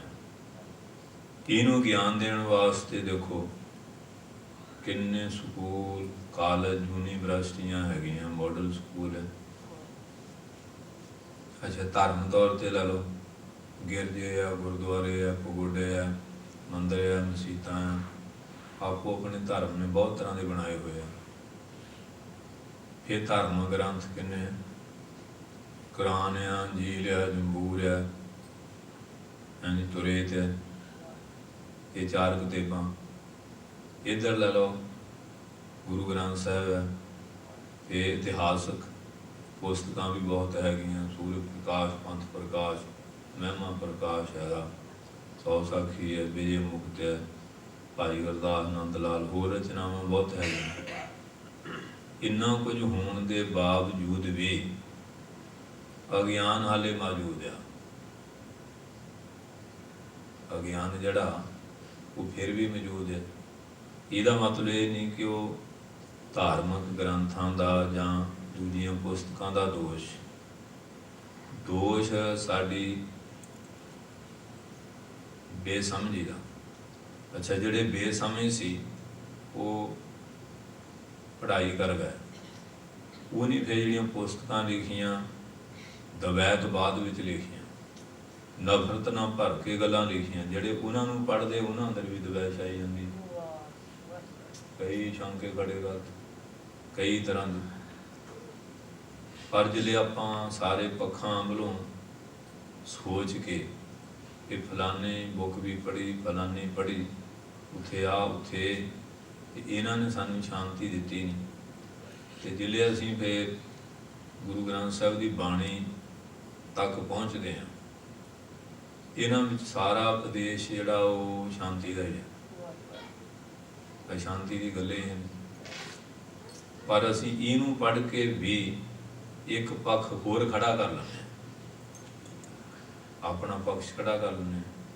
ਪਰ ਮਹਾਰਾਜ ਨੇ ਜਿੰਨੇ ਵੀ ਪੱਖ ਸੀ ਉਹਨਾਂ ਸਾਰਿਆਂ ਨੂੰ ਰੱਦ ਕਰਕੇ ਇਸ ਸਿੱਟੇ 'ਤੇ ਸਾਨੂੰ ਪਹੁੰਚਾਇਆ ਸੀ ਕਿ ਏਕ ਪਿਤਾ ਏਕਸ ਕੇ ਹਮ ਬਾਰਕ। ਜੇ ਮੰਨ ਲਈ ਸਾਡਾ ਪਿਓ ਇੱਕ ਹੈ, ਸਾਰੇ ਇੱਕ ਦੇ ਆ, ਇਹ ਝਗੜਾ ਹੈ ਕੋਈ? ਪਰ ਪੰਗਤੀ ਪੜ੍ਹ ਲਈ, ਇਹਦੇ ਤੇ ਆਪਾਂ ਖਲੋਤੇ ਨਹੀਂ। ਪਿਤਾ ਇੱਕ ਹੈ, ਖੜੇ ਨਹੀਂ। ਫਿਰ ਉਹਨੇ ਦੂਸਰੇ ਮਤਾਂਤਰਾਂ ਦੇ ਵਿੱਚ ਵੀ ਇਹ ਗੱਲ ਕਹੀ, ਅੱਬਲ ਅਲ ਹੈ ਨੂਰ ਅਪਾਇਆ, ਕੁਦਰਤ ਕੇ ਸਭ ਬੰਦੇ, ਏਕ ਨੂਰ ਤੇ ਸਭ ਜਗ ਉਪਜਿਆ, ਕੌਣ ਭਲੇ ਕੋ ਮੰਦੇ, ਲੋਗਾ ਭਰਮ ਨ ਭੁਲੋ ਭਾਈ, ਖਾਲਕ ਖਲਕ ਖਲਕ ਮੈਂ ਖਾਲਕ, ਪੂਰ ਹੈ ਸਰਬ ਠਾਈ। ਦੇਖੋ ਕਿੰਨੀ ਉੱਤੇ ਦੀ ਗੱਲ ਕੀਤੀ ਹੈ। ਇਹਦਾ ਨਾਮ ਬ੍ਰਹਮ ਗਿਆਨ ਹੈ। ਪਰ ਖੜੇ ਆਪਾਂ ਹੈ ਨਹੀਂ, ਖੜ ਨਹੀਂ ਰਹੇ। ਤੇ ਜਿਹੜਾ ਬੰਦਾ ਇਸ ਗੱਲ ਤੇ ਆ ਗਿਆ ਉਹਦਾ ਮਨ ਤਾਂ ਬਿਲਕੁਲ ਸ਼ਾਂਤ ਹੋ ਗਿਆ, ਉਹ ਸਮਝੋ ਆਪਣੀ ਜੀਵਨ ਦੀ ਯਾਤਰਾ ਸਫਲ ਕਰ ਗਿਆ। ਇਹ ਗੱਲ ਜਿੱਥੋਂ ਮਰਜੀ ਗੁਰਬਾਣੀ ਦਾ ਸ਼ਬਦ ਲੈ ਲਓ, ਦ੍ਰਿਸ਼ਟਾਂਤ ਪ੍ਰਮਾਣ ਸਮਝਾਉਣ ਲਈ ਵੱਖਰੇ ਵੱਖਰੇ ਹੋ ਸਕਦੇ ਆ, ਪਰ ਜਿਹੜੀ ਗੱਲ ਸਮਝਾਈ ਜਾ ਰਹੀ ਆ ਉਹ ਇੱਕੋ ਹੀ ਆ, ਉਹ ਇਹੀ ਹੈ। ਸੋ ਇਸ ਵਾਸਤੇ ਮਹਾਰਾਜ ਪੰਜਵੇਂ ਪਾਤਸ਼ਾਹ ਕਿਰਪਾ ਕਰਦੇ ਆ, ਚਤਰ ਦਿਸਾ ਕੀਨੂ ਬਲ ਆਪਣਾ, ਚਾਰੇ ਦਿਸ਼ਾ ਦੇ ਵਿੱਚ ਹੁਣ ਆਪਣਾ ਬਲ ਜਿਹੜਾ ਉਹ ਫੈਲਾਇਆ ਹੋਇਆ। ਬਲ ਤਾਂ ਸਾਰੇ ਪਾਸੇ ਉਸੇ ਦੇ, ਚਾਹੇ ਉੱਤਰ ਆ, ਦੱਖਣ ਆ, ਪੂਰਬ ਆ, ਪੱਛਮ ਆ। ਇਹ ਨਹੀਂ ਕਿ ਦੱਖਣ 'ਚ ਹੋ ਰਿਹਾ, ਪੂਰਬ 'ਚ ਹੋ ਰਿਹਾ, ਪੱਛਮ ਹੋ ਰਿਹਾ ਤੇ ਉੱਤਰ ਵੀ ਹੋ ਰਿਹਾ। ਪਰਮਾਤਮਾ ਤਾਂ ਇੱਕੋ ਹੀ ਹੈ। ਜਿਹੜਾ ਹੁਣ ਕਹਿੰਦੇ ਕਿ ਬ੍ਰਹਮੇ ਦੀਆਂ 4 ਬਾਹਾਂ ਸੀ, ਚਾਰ ਬਾਹਾਂ ਦਾ ਮਤਲਬ ਇਹ ਹੈ ਕਿ ਚਾਰਾਂ ਦੇਸ਼ਾਂ ਦੇ ਵਿੱਚ ਹੀ ਬ੍ਰਹਮੇ ਦਾ ਪਰਮਾਤਮਾ ਦਾ ਬਲ ਹੈ। ਚਾਰ ਬਾਹਾਂ ਦਾ ਮਤਲਬ ਹੁਣ ਦੁਰਗਾ ਦੀਆਂ ਜੀ 8 ਬਾਹਾਂ, 8 ਨਹੀਂ, 8 ਦਾ ਮਤਲਬ ਹੈ 4 ਦੇਸ਼ਾਂ ਤੇ 4 ਉਪਦੇਸ਼ਾਂ। ਜਿਹੜੀ ਸ਼ਕਤੀ ਹੈ ਪਰਮੇਸ਼ਰ ਦੀ ਉਹ 8 ਦੇਸ਼ਾਂ 'ਚ ਹੀ ਕੰਮ ਕਰ ਰਹੀ ਹੈ। ਇਹ 10 ਜਹਾਂ ਬਣਾ ਲੈਂਦੇ, ਆਕਾਸ਼ ਬਾਜੂ ਤੇ ਧਰਤੀ ਲੈ ਜਾਂਦੇ, 10 ਬਣ ਜਾਂਦੇ। 10 ਬਾਹਾਂ ਦਾ ਮਤਲਬ ਤਾਂ ਇਸ਼ਾਰਾ ਹੁੰਦਾ, ਕੋਈ ਸੰਕੇਤੀ ਅਰਥ ਹੁੰਦੇ ਆ। ਸੋ ਇਸ ਵਾਸਤੇ ਚਾਰੇ ਦੇਸ਼ਾਂ ਲੈ ਲਓ, ਚਾਰੇ ਉਪਦੇਸ਼ਾਂ ਲੈ ਲਓ, ਜਾਂ ਆਕਾਸ਼ ਧਰਤੀ ਲੈ ਲਓ, ਸਾਰੀਆਂ ਦੇਸ਼ਾਂ ਵਿੱਚ ਉਸ ਪ੍ਰਭੂ ਨੇ ਆਪਣੇ ਬਲ ਧਾਰਨ ਕੀਤਾ ਹੋਇਆ। ਸਿਰ ਉੱਪਰ ਕਰ ਧਾਰਿਓ ਅਤੇ ਸਾਰਿਆਂ ਦੇ ਸਿਰ ਦੇ ਉੱਤੇ ਆਪਣਾ ਬਖਸ਼ਿਸ਼ ਦਾ ਹੱਥ ਰੱਖਿਆ। ਕਿ ਪਸ਼ੂ ਪੰਛੀਆਂ ਤੇ ਉਹਦਾ ਹੱਥ ਹੈ ਨਹੀਂ, ਕੀੜੇ ਮਕੌੜਿਆਂ ਤੇ ਨਹੀਂ ਹੈ, ਤਾਂ ਸਾਰਿਆਂ ਤੇ ਉਸੇ ਦਾ ਹੀ ਹੈ। ਅੱਛਾ, ਹੁਣ ਪਸ਼ੂ ਪੰਛੀ ਲੈ ਲਓ, ਕੀੜੇ ਮਕੌੜੇ ਲੈ ਲਓ, ਉਹਨਾਂ ਦੇ ਅੰਦਰ ਜਿਹੜੀ ਸੁੰਦਰਤਾ ਨਜ਼ਰ ਆਉਂਦੀ ਹੈ ਉਹ ਹੈ ਤਾਂ ਪਰਮੇਸ਼ਰ ਦੀ ਆਤਮਾ ਸੱਤਾ ਕਰਕੇ ਹੀ ਹੈ। ਜੇ ਸੱਤਾ ਨਾ ਹੋਵੇ, ਜਿਹੜਾ ਮਨੁੱਖ ਆਪਣੇ ਆਪ ਨੂੰ ਬਹੁਤ ਸਿਆਣਾ ਸੁਲਝਿਆ, ਬੜਾ ਸਾਰਿਆਂ ਨੂੰ ਸੁੰਦਰ ਪ੍ਰਵੀਨ ਚਤੁਰ ਮੰਨਦਾ, ਉਹਦੀ ਸੁੰਦਰਤਾ ਵੀ ਹੈ ਉਸ ਸੱਤਾ ਨਾਲ ਹੀ। ਅਗਰ ਉਹ ਸੱਤਾ ਨਿਕਲ ਜਾਏ, ਸੱਤਾ ਤੋਂ ਹੀਣ ਦਾ ਤਾਂ ਕੋਈ ਚੀਜ਼ ਰਹਿ ਹੀ ਨਹੀਂ ਜਾਂਦੀ। ਇਸ ਵਾਸਤੇ ਸਾਰਿਆਂ ਤੇ ਉਹਨ ਬਲ ਤੇ ਆਪਣੇ ਧਾਰਿਆ ਹੋਇਆ ਹੈ। ਕਿਰਪਾ ਕਟਾਖ ਅਵਲੋਕਨ ਕੀਨੋ, ਜਦੋਂ ਕਿਰਪਾ ਦੇ ਕਟਾਕਸ਼, ਕਿਰਪਾ ਦ੍ਰਿਸ਼ਟੀ ਨਾਲ ਅਵਲੋਕਨ ਕਿਸੇ ਨੂੰ ਦੇਖਦੇ ਆ, ਜਿਹੜੀ ਉਹਦੀ ਕਿਰਪਾ ਕਟਾਖ ਹੈ, ਆਪਣੀ ਡੂੰਘੀ ਤਿਰਛੀ ਨਿਗਾਹ ਨਾਲ ਕਿਸੇ ਨੂੰ ਅਵਲੋਕਨ ਦੇਖਦੇ ਆ, ਕਿਰਪਾ ਦੀ ਨਿਗਾਹ ਨਾਲ ਦੇਖਦੇ। दास का दुख बधा, फिर प्रेमा कोड़ा आ जाए। एक कोड़ शरीर दा सी, कोड़ा राक्ष बुरे मन च कोड़ सी, सज्जन ठाक मन दे कोड़ी सी, ये भी तो कोड़े ही है।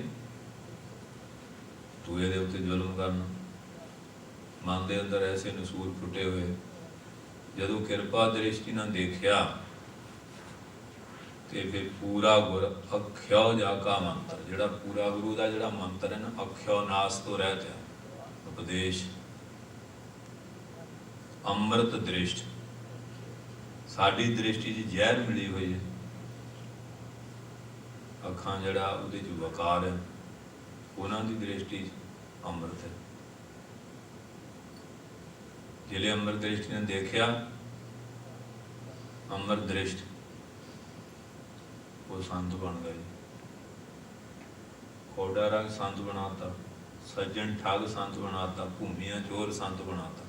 अमृत दृष्ट पेखा हुए संत, जदों अमृत की दृष्टि ना देखते हैं ना, ਜਿਹੜੇ ਬੰਦੇ ਬੰਦਿਆਂ ਨੂੰ ਤਲ ਤਲ ਖਾ ਰਹੇ ਸੀ, ਉਹ ਬੰਦਿਆਂ ਦੀ ਰੱਖਿਆ ਕਰਨ ਵਾਲੇ ਬਣ ਗਏ। ਦੇਖੋ ਉਹਨਾਂ ਦੀ ਦ੍ਰਿਸ਼ਟੀ 'ਚ ਕਿੰਨੀ ਤਾਕਤ ਹੈ। ਦ੍ਰਿਸ਼ਟੀ 'ਚ ਤਾਕਤ ਹੈਗੀ। ਹੁਣ ਦੇਖੋ ਸ਼ੇਰ ਆ, ਮਾੜੇ ਬੰਦੇ ਨੂੰ ਝਾਕ ਲਵੇ, ਉਹਦੇ ਹਾਰਟ ਫੇਲ ਹੋ ਸਕਦਾ। ਦੇਖੋ ਸ਼ੇਰ ਦੀ ਦ੍ਰਿਸ਼ਟੀ ਵੀ ਕਿੰਨੀ ਤਾਕਤ ਹੈ ਕਿ ਨਹੀਂ ਤਾਕਤ। ਅੱਛਾ, ਇਸੇ ਤਰ੍ਹਾਂ ਹੀ ਹੈ, ਹੋਰ ਵੀ ਦ੍ਰਿਸ਼ਟੀਆਂ ਦੀ ਹੈਗੀ ਹੈ। ਬਹੁਤਾ ਵਿਸਤਾਰ ਟਾਈਮ ਦੇਖੋ, ਆਪਾਂ ਇੱਕ ਨੁਕਤਾ ਹੀ ਲਿਆ ਸੀ, ਇਹਦੇ 'ਚ ਹੀ ਪੂਰਾ ਹੋ ਗਿਆ। ਤੇ ਹੈ ਨੁਕਤਾ ਬਹੁਤ ਮਹਾਨ, ਜੇ ਸਮਝ ਵਿੱਚ ਆ ਜਾਏ। ਇਹਨੂੰ ਬੁੱਲੇ ਨੇ ਕਿਹਾ, ਗੱਲ ਇੱਕ ਨੁਕਤੇ ਵਿੱਚ ਮੁੱਕਦੀ ਹੈ ਤੇ ਗੱਲ ਇੱਕ ਨੁਕਤੇ ਵਿੱਚ ਢੁਕਦੀ ਹੈ। ਇੱਕੋ ਅਲਫ ਤੇਰੇ ਦਰਕਾਰ, ਇਲਮ ਬਸ ਕਰੀ ਤੂੰ ਯਾਰ। ਬੁੱਲੇ ਸ਼ਾਹ ਨੇ ਗੱਲ ਕਹੀ ਕਾਫੀ ਦੇ ਵਿੱਚ, ਜਿੰਨਾ ਮਰਜੀ ਇਲਮ ਪੜ੍ਹ ਲਓ, ਆਲਮ ਹੋ ਜਾਓ, ਜੇ ਆਮਲ ਨਹੀਂ ਹੋਏ, ਅਮਲ ਕਰਨ ਵਾਲੇ ਨਹੀਂ ਹੋਏ, ਤੇ ਬਸ ਫਜ਼ੂਲ ਹੈ। ਹੁਣ ਚੂਹਾ ਵੀ ਟੁੱਕ ਟੁੱਕ ਕੇ ਸਿੱਟੀ ਜਾਂਦਾ ਕਿਤਾਬਾਂ, ਉਹਦੇ 'ਚ ਉਹਨੂੰ ਲੱਜਿਆ ਕੁਛ। ਜੈਸੇ ਕਾਗਜ਼ ਕੇ ਭਾਰ, ਮੂਸਾ ਟੂਕ ਗਾ ਵਾਵਤ, ਸਮਝਤ ਨਹਿ ਗਾਵਾਰੀ। ਉਹ ਗਵਾਰ ਮੂਰਖ ਕੀ ਸਮਝੇਗਾ ਚੂਹਾ। ਤੇ ਜਿਨ੍ਹਾਂ ਦੀ ਬਿਰਤੀ ਇਸ ਤਰ੍ਹਾਂ ਦੀ ਹੈ, ਜਿੰਨੇ ਮਰਜੀ ਸਾਧ ਸੰਗਤ ਜੀ ਲਾਇਬ੍ਰੇਰੀਆਂ ਦੀਆਂ ਕਿਤਾਬਾਂ ਦੇ ਭਰ ਕੇ ਫਰੋਲੀ ਜਾਣ, पर जे ज्ञान की गल नहीं समझी कुछ भी नहीं। तो महाराज भी कहते हैं एक शब्द मेरा प्राण वस्त है, बहुत जन्म ना आप। वही शब्द है ज्ञान का। पातशाह कहते कि दास का दुख विदारियो, जिहड़ा दास बन गया ना ਉਹਦੇ ਸਾਰੇ दुख नाश हो जाते। प्रेमा दास बन के आया, प्रेमा घोड़ा यही पढ़ता ਹੁੰਦਾ ਸੀ। ਗਿਆ ਕੋ ਛੋਟਾ ਲੱਦਾ ਜਾਰਾ, ਗਿਆ ਕੋ ਛੋਟਾ ਲੱਦਾ ਜਾਰਾ। ਭਾਈ ਬੱਲੂ ਜੀ ਕਹਿੰਦੇ ਕੀ ਪੜ੍ਹ ਰਿਹਾ? ਪਾਤਸ਼ਾਹ ਪੜ੍ਹਦਾ। ਕਹਿੰਦੇ ਕਮਾਲ ਦੀ ਗੱਲ ਹੈ, ਮੇਰਾ ਕੋੜੀ ਸਰੀਰ ਚਲ ਗਿਆ ਤੇ ਮੈਨੂੰ ਸਵੱਛ ਸਰੀਰ ਮਿਲ ਗਿਆ। ਕਿ ਛੋਟਾ ਮੈਨੇ ਕੋੜੀ ਸਰੀਰ ਉਹ ਚਲ ਗਿਆ ਸਵੱਛ ਲਿਆਓ ਗਏ। ਚਰਨ ਗੁਣ ਦੇ ਜਲ ਨਾਲ ਇਸ਼ਨਾਨ ਕਰਾਤਾ, ਕਿਰਪਾ ਦ੍ਰਿਸ਼ਟੀ ਪਾਈ, ਨੌਵਰਨ ਵਸਤਰ ਫਨਾਤ। ਪਾਤਸ਼ਾਹ ਬੜੇ ਖੁਸ਼ ਹੋ ਗਏ। ਕਹਿੰਦੇ ਤਾਂ ਲਾੜਾ ਬੜਾ ਫੱਬਿਆ ਵੇ, ਕੋਈ ਕੰਨਿਆਦਾਨ ਦਿਓ। ਬਹੁਤ ਸਨਾਟਾ ਹੀ ਆ ਗਿਆ ਵੀ ਜਿਹਨੂੰ ਹੁਣ ਕੋੜਾ ਦੇਖਿਆ ਤੇ ਉਹ ਇੰਨਾ ਹੌਸਲਾ ਕਿੱਥੋਂ ਕਰੂ? ਜਿਹਨ ਗਲਿਆ ਸੜਿਆ ਦੇਖਿਆ ਸੀ ਹੌਸਲਾ ਕਰੇਗਾ? ਪਰ ਮਹਾਰਾਜ ਦੇਖੋ ਇੱਕ ਖੇਨ ਚ ਕੋੜਾ ਸੀ, ਕੋਈ ਦਿਨ ਦੀ ਗੱਲ ਨਹੀਂ। ਖੇਨ ਵਿੱਚ ਐ ਨੌਵਰ ਨੂੰ ਤੇ ਮਹਾਰਾਜ ਵੀ ਖੁਸ਼ ਹੋ ਗਏ। ਕਰਨ ਵਾਲੇ ਤਾਂ ਆਪੇ ਹੀ ਹੈ। ਇੱਕ ਵਜਨ ਤੋਂ ਕੋਈ ਉੱਠਿਆ ਹੀ। ਅਛੂਮੇ ਕਹਿੰਦੇ ਕੰਨਿਆ ਦਾ ਰਿਸ਼ਤਾ ਕੋਈ ਦੱਸੋ ਜੀ, ਬਾਹਰ ਦੱਸੋ, ਬਾਹਰ ਦੱਸੋ। ਤੇ ਹਰੇਕ ਬੰਦਾ ਹੌਸਲਾ ਨਹੀਂ ਕਰੇਗਾ। ਬਾਦਸ਼ਾਹ ਨੇ ਕਿਹਾ ਵੀ ਬਾਹਰ ਖੜਾ, ਬੋਲਾ ਨਹੀਂ। ਅਖੀਰੀ ਬੈਰੋਵਾਲ ਦਾ ਸ਼ੀਹਾਂ ਉੱਪਲ ਗੋਤ, ਬਹੁਤ ਵੱਡਾ ਅਮੀਰ ਆਦਮੀ, ਉਹ ਖੜ ਗਿਆ ਕਿ ਕੰਨਿਆ ਦਾਨ ਤੇ ਦੇਣਾ ਹੀ ਆ। ਹੁਣ ਮਹਾਰਾਜ ਮੰਗ ਰਹੇ, ਇਹ ਵੀ ਵਿਚੋਲੇ ਲੱਜਣੇ ਆ, ਮਹਾਰਾਜ ਵਿਚੋਲੇ ਖੁਦ ਬਣ ਰਹੇ ਆ। ਪਰਮੇਸ਼ਰ ਕਹਿੰਦੇ ਜੀ ਮਹਾਰਾਜ ਆ ਜਾਓ। ਉੱਥੇ ਸ਼ਾਦੀ ਹੋ ਗਈ। 22 ਮੰਜੀਆਂ 'ਚ ਇੱਕ ਮੰਜੀ ਦੇ ਦਿੱਤੀ। ਗੁਰਮਤ ਦੇ ਕੇ 22 ਮੰਜੀਆਂ 'ਚ ਇੱਕ ਮੰਜੀ ਦੇ ਦਿੱਤੀ ਅਤੇ ਕਿਹਾ ਇਹ ਸਾਡੇ ਮੱਥੋ ਮਰਾਰੀ ਰਾਧਾ ਕ੍ਰਿਸ਼ਨ ਹੈ। ਦੇਖੋ ਮਹਾਰਾਜ, ਇਹਦਾ ਨਾਂ ਹੈ ਅੰਮ੍ਰਿਤ ਦ੍ਰਿਸ਼ਟੀ। ਇਹਦਾ ਨਾਮ ਹੈ ਦਾਸਾਂ ਦਾ ਦੁੱਖ ਬਦਾਰ। ਪਰ ਦਾਸ ਹੋਣਾ ਔਖਾ ਬਹੁਤ ਹੈ। ਮੂੰਹੋਂ ਦਾਸ ਕਹਿ ਦਿੰਦੇ ਆ, ਢਿੱਡ ਵਿੱਚ ਸਵਾਮੀ ਵਾਲਾ ਭਾਵ ਹੁੰਦਾ। ਗੱਜ ਕੇ ਬੋਲੋ। ਢਿੱਡੋਂ ਨਹੀਂ ਦਾਸ ਬਣਦੇ, ਜਵਾਨੋਂ ਹੀ ਆ। ਇਸ ਕਰਕੇ ਤਾਂ ਹੀ ਫਰੀਦ ਜੀ ਨੇ ਕਿਹਾ ਨਾ, ਜਿਨ ਮਨ ਹੋਰ ਮੁਖ ਹੋਰ ਸੇ ਕਾਂਡੇ ਕਚਿਆ। ਪਰ ਜਿਹੜੇ ਗੁਰਮੁਖ ਆ, ਰੱਤੇ ਇਸ਼ਕ ਖੁਦਾਏ ਰੰਗ ਦੀਦਾਰ ਕੇ, ਉਹਦੇ ਤੇ ਖੜੇ। ਪੰਜਵੇਂ ਵੀ ਕਹਿੰਦੇ ਮਨ ਸਾਚਾ ਮੁਖ ਸਾਚਾ ਸੋਏ, ਅਵਰ ਨਾ ਪੇਖੈ ਏਕ ਸਵਿਨ ਕੋਏ, ਨਾਨਕ ਇਹ ਲੱਛਣ ਬ੍ਰਹਮ ਗਿਆਨੀ ਹੋਏ। ਉਹਦੇ ਮਨ 'ਚ ਵੀ ਉਹੀ ਹੈ, ਉਹਦੇ ਢਿੱਡ 'ਚ ਵੀ ਉਹੀ। ਔਰੰਗਜ਼ੇਬ ਨੂੰ ਇਹ ਕਿਹਾ ਤੇਰੇ ਢਿੱਡ ਵਿੱਚ ਹੋਰ ਗੱਲ ਆ, ਮੂੰਹ ਵਿੱਚ ਤੇਰੇ ਹੋਰ ਗੱਲ। ਤੂੰ ਕਪਟੀ ਬੰਦਾ, ਗੱਲ ਮੂੰਹ ਨਾਲ ਕੋਈ ਹੋਰ ਕਰਦਾ, ਘਰਾਂ ਦੀਆਂ ਕਸਮਾਂ ਖਾਨਾ, ਫਿਰ ਕਪਟ ਵਾਲੀ ਕਿਰਿਆ ਕਰਕੇ ਹਮਲੇ ਵੀ ਕਰਦਾ। ਸੋ ਇਸ ਵਾਸਤੇ ਮਹਾਰਾਜ ਕਹਿੰਦੇ ਜਿਹੜਾ ਦਾਸ ਬਣ ਕੇ ਆ ਜਾਂਦਾ ਨਾ, ਚਾਹੇ ਪ੍ਰੇਮੀ ਵਾਂਗੂ ਕੋੜਾ ਸੀ, ਉਹ ਕਿਰਪਾ ਦਾ ਪਾਤਰ ਬਣ ਗਿਆ। ਦਾਸ ਬਣਨਾ ਬਹੁਤ ਵੱਡੀ ਗੱਲ ਹੈ। ਹਰ ਜਨ ਰਾਖੇ ਗੁਰ ਗੋਬਿੰਦ, ਜਿਹੜਾ ਹਰੀ ਦਾ ਜਨ ਬਣ ਜਾਂਦਾ। ਗੁਰੂ ਜੋ ਗਿਆਨ ਦਾਤੇ, ਗੋਬਿੰਦ ਇੰਦਰੀਆਂ ਦੇ ਪ੍ਰਕਾਸ਼ਕ, ਵੇਦਾਂ ਮਹਾਤਮਾ ਦੁਆਰਾ ਜਾਣਨੇ ਯੋਗ, ਉਹ ਰੱਖਿਆ ਕਰਦੇ। ਕੰਠ ਲਾਏ ਅਵਗੁਣ ਸਭ ਮੇਟੇ, ਉਹਨੂੰ ਗਲ ਲਾ ਲੈਂਦੇ ਆ, ਉਹਦੇ ਅਵਗੁਣ ਸਾਰੇ ਮਿਟਾ ਦਿੰਦੇ। ਦਇਆਲ ਪੁਰਖ ਬਖਸ਼ਣ, ਦਿਆਲੂ ਆ ਤੇ ਪੁਰਖ ਸਾਰਿਆਂ ਨੂੰ ਉਹ ਪੌਰਸ਼ ਉਦਮ ਕਰਕੇ ਉਤਪਤ ਪਾਲਣਾ ਸਾਰੀ ਕਿਰਿਆ ਕਰਨ ਵਾਲੇ, ਅਨੇਕ ਦਾਤਾਂ ਨੂੰ ਦੇਣ ਕਰਕੇ ਬਖਸ਼ੰਦ ਬਖਸ਼ਣ ਵਾਲੇ, ਪਾਪਾਂ ਗੁਨਾਹਾਂ ਨੂੰ ਬਖਸ਼ਣ ਵਾਲੇ, ਪੁਰਖ ਪਰਮਾਤਮਾ ਰੂਪ ਹੈ। ਰਹਾ ਜੋ ਮੰਗ ਹੈ ਠਾਕੁਰ ਆਪਣੇ ਤੇ ਸੋਈ ਸੋਈ ਦੇਵੇ। ਜਿਹੜੇ ਗੁਰਮੁਖ ਆਪਣੇ ਠਾਕਰ ਤੋਂ ਗੁਰਮਤ ਅਨੁਸਾਰ ਕੋਈ ਦਾਤ ਮੰਗਦੇ ਆ ਤੇ ਮਹਾਰਾਜ ਦੇ ਦਿੰਦੇ। ਕਿਉਂ? ਸਿਆਣਾ ਮਾਂ ਬਾਪ ਵੀ ਨਿਆਣੇ ਨੂੰ ਉਹ ਚੀਜ਼ ਨਹੀਂ ਦੇਵੇਗਾ ਜਿਹਦੇ ਨਾਲ ਨਿਆਣੇ ਦਾ ਕੋਈ ਬੁਰਾ ਹੋ ਜਾਏ। ਨਿਆਣੇ ਨੂੰ ਜ਼ਹਿਰ ਫੜਾ ਦੇਵੇ, ਉਹਦੀ ਬੁੱਧੀ ਨਹੀਂ ਉਹ ਮੂੰਹ 'ਚ ਪਾ ਕੇ ਖਾ ਲਊਗਾ, ਤੇ ਮਾਂ ਫਿਰ ਬੈਰਨ ਬਣੇਗੀ, ਕਿਵੇਂ ਬਣੇਗੀ? ਮਾਂ ਦੀ ਸਿਆਣਪ ਇਹ ਹੀ ਹੈ ਕਿ ਉਹ ਬੱਚੇ ਨੂੰ ਜ਼ਹਿਰ ਨਾ ਦੇਵੇ। ਤੇ ਜਦੋਂ ਹੁਣ ਮਾਂ ਆਪਣੇ ਬੱਚੇ ਨੂੰ ਤੂੰ ਅੰਡਾ ਖਾ ਲਾ, ਤੂੰ ਮੀਟ ਖਾ ਲਾ, ਜਾਂ ਉਹਦੇ ਮੂੰਹ 'ਚ ਬਿਸਕੀ ਪਾਤੀ ਠੰਡ ਆ, ਤੇ ਫਿਰ ਬੱਚੇ ਦਾ ਬੁਰਾ ਕਰ ਰਹੀ ਹੈ ਜਾਂ ਭਲਾ ਕਰ ਰਹੀ ਹੈ? ਜਾਂ ਉਹਦੇ ਉਹ ਰੋਮਾਂ ਦੀ ਬੇਅਦਬੀ ਕਰਾ ਰਹੀ ਹੈ, ਜਾਂ ਕੋਈ ਹੋਰ ਐਸੀ ਪ੍ਰਕਿਰਿਆ ਉਹਨੂੰ ਸਿਨੇਮੇ ਲੈ ਜਾਂਦੀ ਹੈ, ਉਹਨੂੰ ਕਲੱਬ ਪੱਬ ਵਿੱਚ ਲੈ ਜਾਂਦੀ, ਡਾਂਸ ਘਰ ਵਿੱਚ ਲੈ ਜਾਂਦੀ ਹੈ, ਉਹਦਾ ਵਿਰੋਧ ਕਰ ਰਹੀ ਹੈ ਕਿ ਉਹਦਾ ਪਕਸ਼ ਕਰ ਰਹੀ ਹੈ? ਇਹ ਤਾਂ ਇਸ ਗੱਲ ਨੂੰ ਉਹਨੂੰ ਸੋਚਣਾ ਪਏਗਾ। ਤੇ ਜੇ ਗੁਰਮਤਿ ਅਨੁਸਾਰ ਗੁਰਦੁਆਰੇ ਜਾਣਾ, ਬੱਚੇ ਨੂੰ ਜੋੜਾ ਝਾੜਨ ਲਾਇਆ, ਝਾੜੂ ਲਾਇਆ, ਹੋਰ ਸੇਵਾ ਲਾਇਆ, ਉਹਨੂੰ ਸੰਗਤ 'ਚ ਬਹਿਣਾ ਸਿਖਾਲਿਆ ਟੇਕ ਕੇ, ਤੇ ਫਿਰ ਉਹਦਾ ਉਹ ਪਕਸ਼ ਲੈ ਰਹੀ ਹੈ। ਤੇ ਜਦੋਂ ਗੁਰਮਤਿ ਅਨੁਸਾਰ ਉਹ ਮਾਂ ਪੁੱਤ ਜਾਣਗੇ, ਜਾਂ ਪਿਓ ਜਾਏਗਾ, ਜਾਂ ਭਰਾ ਜਾਏਗਾ, ਜਾਂ ਕੋਈ ਹੋਰ ਜਾਏਗਾ, ਫਿਰ ਜੋ ਵੀ ਮੰਗੇਗਾ ਉਹ ਵਸ਼ ਮਹਾਰਾਜ ਕਿਰਪਾ ਕਰਕੇ ਦੇਣਗੇ। ਜੋ ਮੰਗ ਹੈ ਠਾਕਰ ਆਪਣੇ ਤੇ ਸੋਈ ਸੋਈ ਦੇਵੇ। ਪਰ ਹੁਣ ਮੰਗ ਵੀ ਫਰਕ ਹੁੰਦੀ। ਜਿਵੇਂ ਉਹ ਸ਼ਿਵ ਜੀ ਤਪੱਸਿਆ ਕਰਦਾ, ਪਾਰਵਤੀ ਨੇ ਕਿਹਾ ਮਹਾਰਾਜ ਨੂੰ ਦਿਓ, ਬੜਾ ਪ੍ਰੇਮੀ। ਕਹਿੰਦੇ ਨਹੀਂ, ਕਹਿੰਦੇ ਫਿਰ ਪੁੱਛ ਲਈਏ। ਕਹਿੰਦੇ ਦੱਸ ਹੋਈ ਕੀ ਚਾਹੁੰਦਾ? ਕਹਿੰਦੇ ਜੀ ਮੈਨੂੰ ਇੱਕ ਚੀਜ਼ ਮਿਲੇ, ਮੇਰੇ ਗੁਆਂਢੀ ਨੂੰ ਦੁੱਗਣੀ ਮਿਲੇ। ਪਾਰਵਤੀ ਕਹਿੰਦੀ ਲਓ ਮਹਾਰਾਜ, ਦੇਖੋ ਤੁਸੀਂ ਦਿੰਦੇ ਨਾ ਸੀ, ਕਿੱਡਾ ਪ੍ਰੇਮੀ ਬੰਦਾ। ਕਹਿੰਦੇ ਮਿਲੇਗਾ ਤਾਂ ਪਤਾ ਲੱਗੇਗਾ। ਕਹਿੰਦੇ ਦੱਸ ਕੀ ਚਾਹੁੰਦਾ? ਕਹਿੰਦਾ ਜੀ ਕਿ ਮੇਰੀ ਇੱਕ ਅੱਖ ਚਲੇ ਜਾਏ। ਗੁਆਂਢੀ ਦੀਆਂ ਦੋ ਜਾਣਗੇ, ਦੂਏ ਮੇਰੇ ਜੀ ਘਰ ਮੁਰੇ ਖੂਹ ਲੱਗ ਜੇ, ਗੁਆਂਢੀ ਦੋ, ਉਹ ਇਹਨਾਂ ਵਿੱਚ ਡਿੱਗੇਗਾ ਕਿ ਨਹੀਂ? ਮਰੇਗਾ ਕਿ ਨਹੀਂ?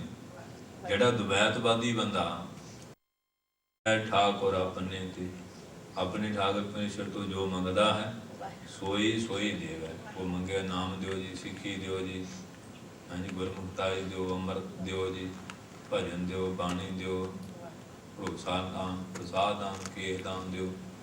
ਹੁਣ ਅਰਦਾਸ ਤਾਂ ਆਪਾਂ ਰੋਜ਼ ਪੜ੍ਹਦੇ ਹਾਂ, ਕੇਸ ਦਾਨ ਦਿਓ, ਪੜ੍ਹਦੇ ਕਿ ਨਹੀਂ? ਪ੍ਰਸਾਦ ਦਾਨ ਦਿਓ। ਕੇਸ ਹੁਣ ਆਪਣੀ ਦੇਖ ਲਓ ਕਿੱਥੇ ਜਾਈ ਜਾਂਦੇ, ਪੜ੍ਹਦੇ ਰੋਜ਼ ਆ, ਕਹਿੰਦੇ ਹੈਗੇ ਆ ਤੇ ਮੰਗਦੇ ਆ। ਮਹਾਰਾਜ ਤੇ ਦਿੱਤੇ ਹੋਏ, ਆਪਾਂ ਦਿੱਤੇ ਹੋਏ ਨੂੰ ਸਮਝਦੇ ਨਹੀਂ। ਗੱਜ ਕੇ ਬੋਲੋ ਉਹਦਾ ਦਿੰਦੇ ਆ ਜਿਹੜੀ ਦਾਤ ਮੰਗਦੇ। ਨਾਨਕ ਦਾਸ ਮੁਖ ਤੇ ਜੋ ਬੋਲੇ, ਪਾਤਸ਼ਾਹ ਕਹਿੰਦੇ ਆ ਉਹ ਗੁਰਮੁਖ ਜਿਹੜਾ ਵੀ ਰਸਨਾ ਤੋਂ ਬਚਨ ਬੋਲਦੇ ਆ, ਇਹਾਂ ਉਹਾਂ ਸੱਚ। ਉਹ ਜਿਹੜੇ ਭਜਨ ਨਾਲ ਕਰਨ ਵਾਲੇ ਪੁਰਸ਼ ਆ, ਚਾਹੇ ਇਸ ਲੋਕ 'ਚ ਚਾਹੇ ਪਰਲੋਕ 'ਚ, ਜੋ ਬਚਨ ਵੀ ਕਰ ਦਿੰਦੇ ਆ ਕਿ ਉਹਨਾਂ ਦੀ ਰਸਨਾ ਤੇ ਪਰਮੇਸ਼ਰ ਦਾ ਨਾਮ ਆਉਣ ਨਾਲ ਬਰਕਤ ਆ ਜਾਂਦੀ ਹੈ, ਤੇ ਜੋ ਬਚਨ ਬੋਲਦੇ ਆ ਉਹ ਸੱਚ ਹੋ ਜਾਂਦਾ, ਕਦੇ ਉਹ ਝੂਠ ਨਹੀਂ ਹੁੰਦਾ, ਅਨਥਾ ਨਹੀਂ ਜਾਂਦਾ, ਵਿਅਰਥ ਨਹੀਂ ਜਾਂਦਾ। ਇਹ ਸਾਧ ਸੰਗਤ ਜੀਓ, ਸਤਿਗੁਰੂ ਗਰੀਬ ਨਿਵਾਜ ਸੱਚੇ ਪਾਤਸ਼ਾਹ ਜੀ ਨੇ ਬੜੀ ਮਹਾਨ ਕਿਰਪਾ ਕਰਦਿਆਂ ਹੋਇਆਂ ਇਹ ਅੰਮ੍ਰਿਤ ਦੀ ਦਾਤ ਗੁਰਬਾਣੀ ਬਖਸ਼ਿਸ਼ ਕੀਤੀ ਹੈ। ਅਗਰ ਇਹ ਵਿਚਾਰ ਸਾਡੇ ਹਿਰਦੇ ਵਿੱਚ ਨਿਵਾਸ ਕਰ ਜਾਣ, ਸਾਡੀ ਲੋਕ ਪਰਲੋਕ ਦੀ ਯਾਤਰਾ ਸਫਲ ਹੋ ਸਕਦੀ ਹੈ। ਕਿਉਂਕਿ ਇਹ ਮਨੁੱਖ ਦਾ ਕੋਈ ਆਪਣਾ ਉਪਦੇਸ਼ ਤੇ ਹੈ ਨਹੀਂ, ਇਹ ਗੁਰੂ ਮਹਾਰਾਜ ਦਾ ਹੀ ਉਪਦੇਸ਼ ਹੈ। ਸੁਣਾਉਣ ਨੂੰ ਮੈਂ ਸੁਣਾਵਾਂ, ਕੋਈ ਹੋਰ ਸੁਣਾਵੇ, ਉਪਦੇਸ਼ ਸੱਚੇ ਪਾਤਸ਼ਾਹ ਦਾ ਹੈ। ਇਹ ਮੇਰੇ ਲਈ ਵੀ, ਤੁਹਾਡੇ ਲਈ ਵੀ, ਸਾਰਿਆਂ ਲਈ ਕਲਿਆਣਕਾਰੀ ਹੈ। ਇਸੇ ਕਰਕੇ ਇਹਨੂੰ ਧੁਰ ਕੀ ਬਾਣੀ ਕਿਹਾ ਜਾਂਦਾ।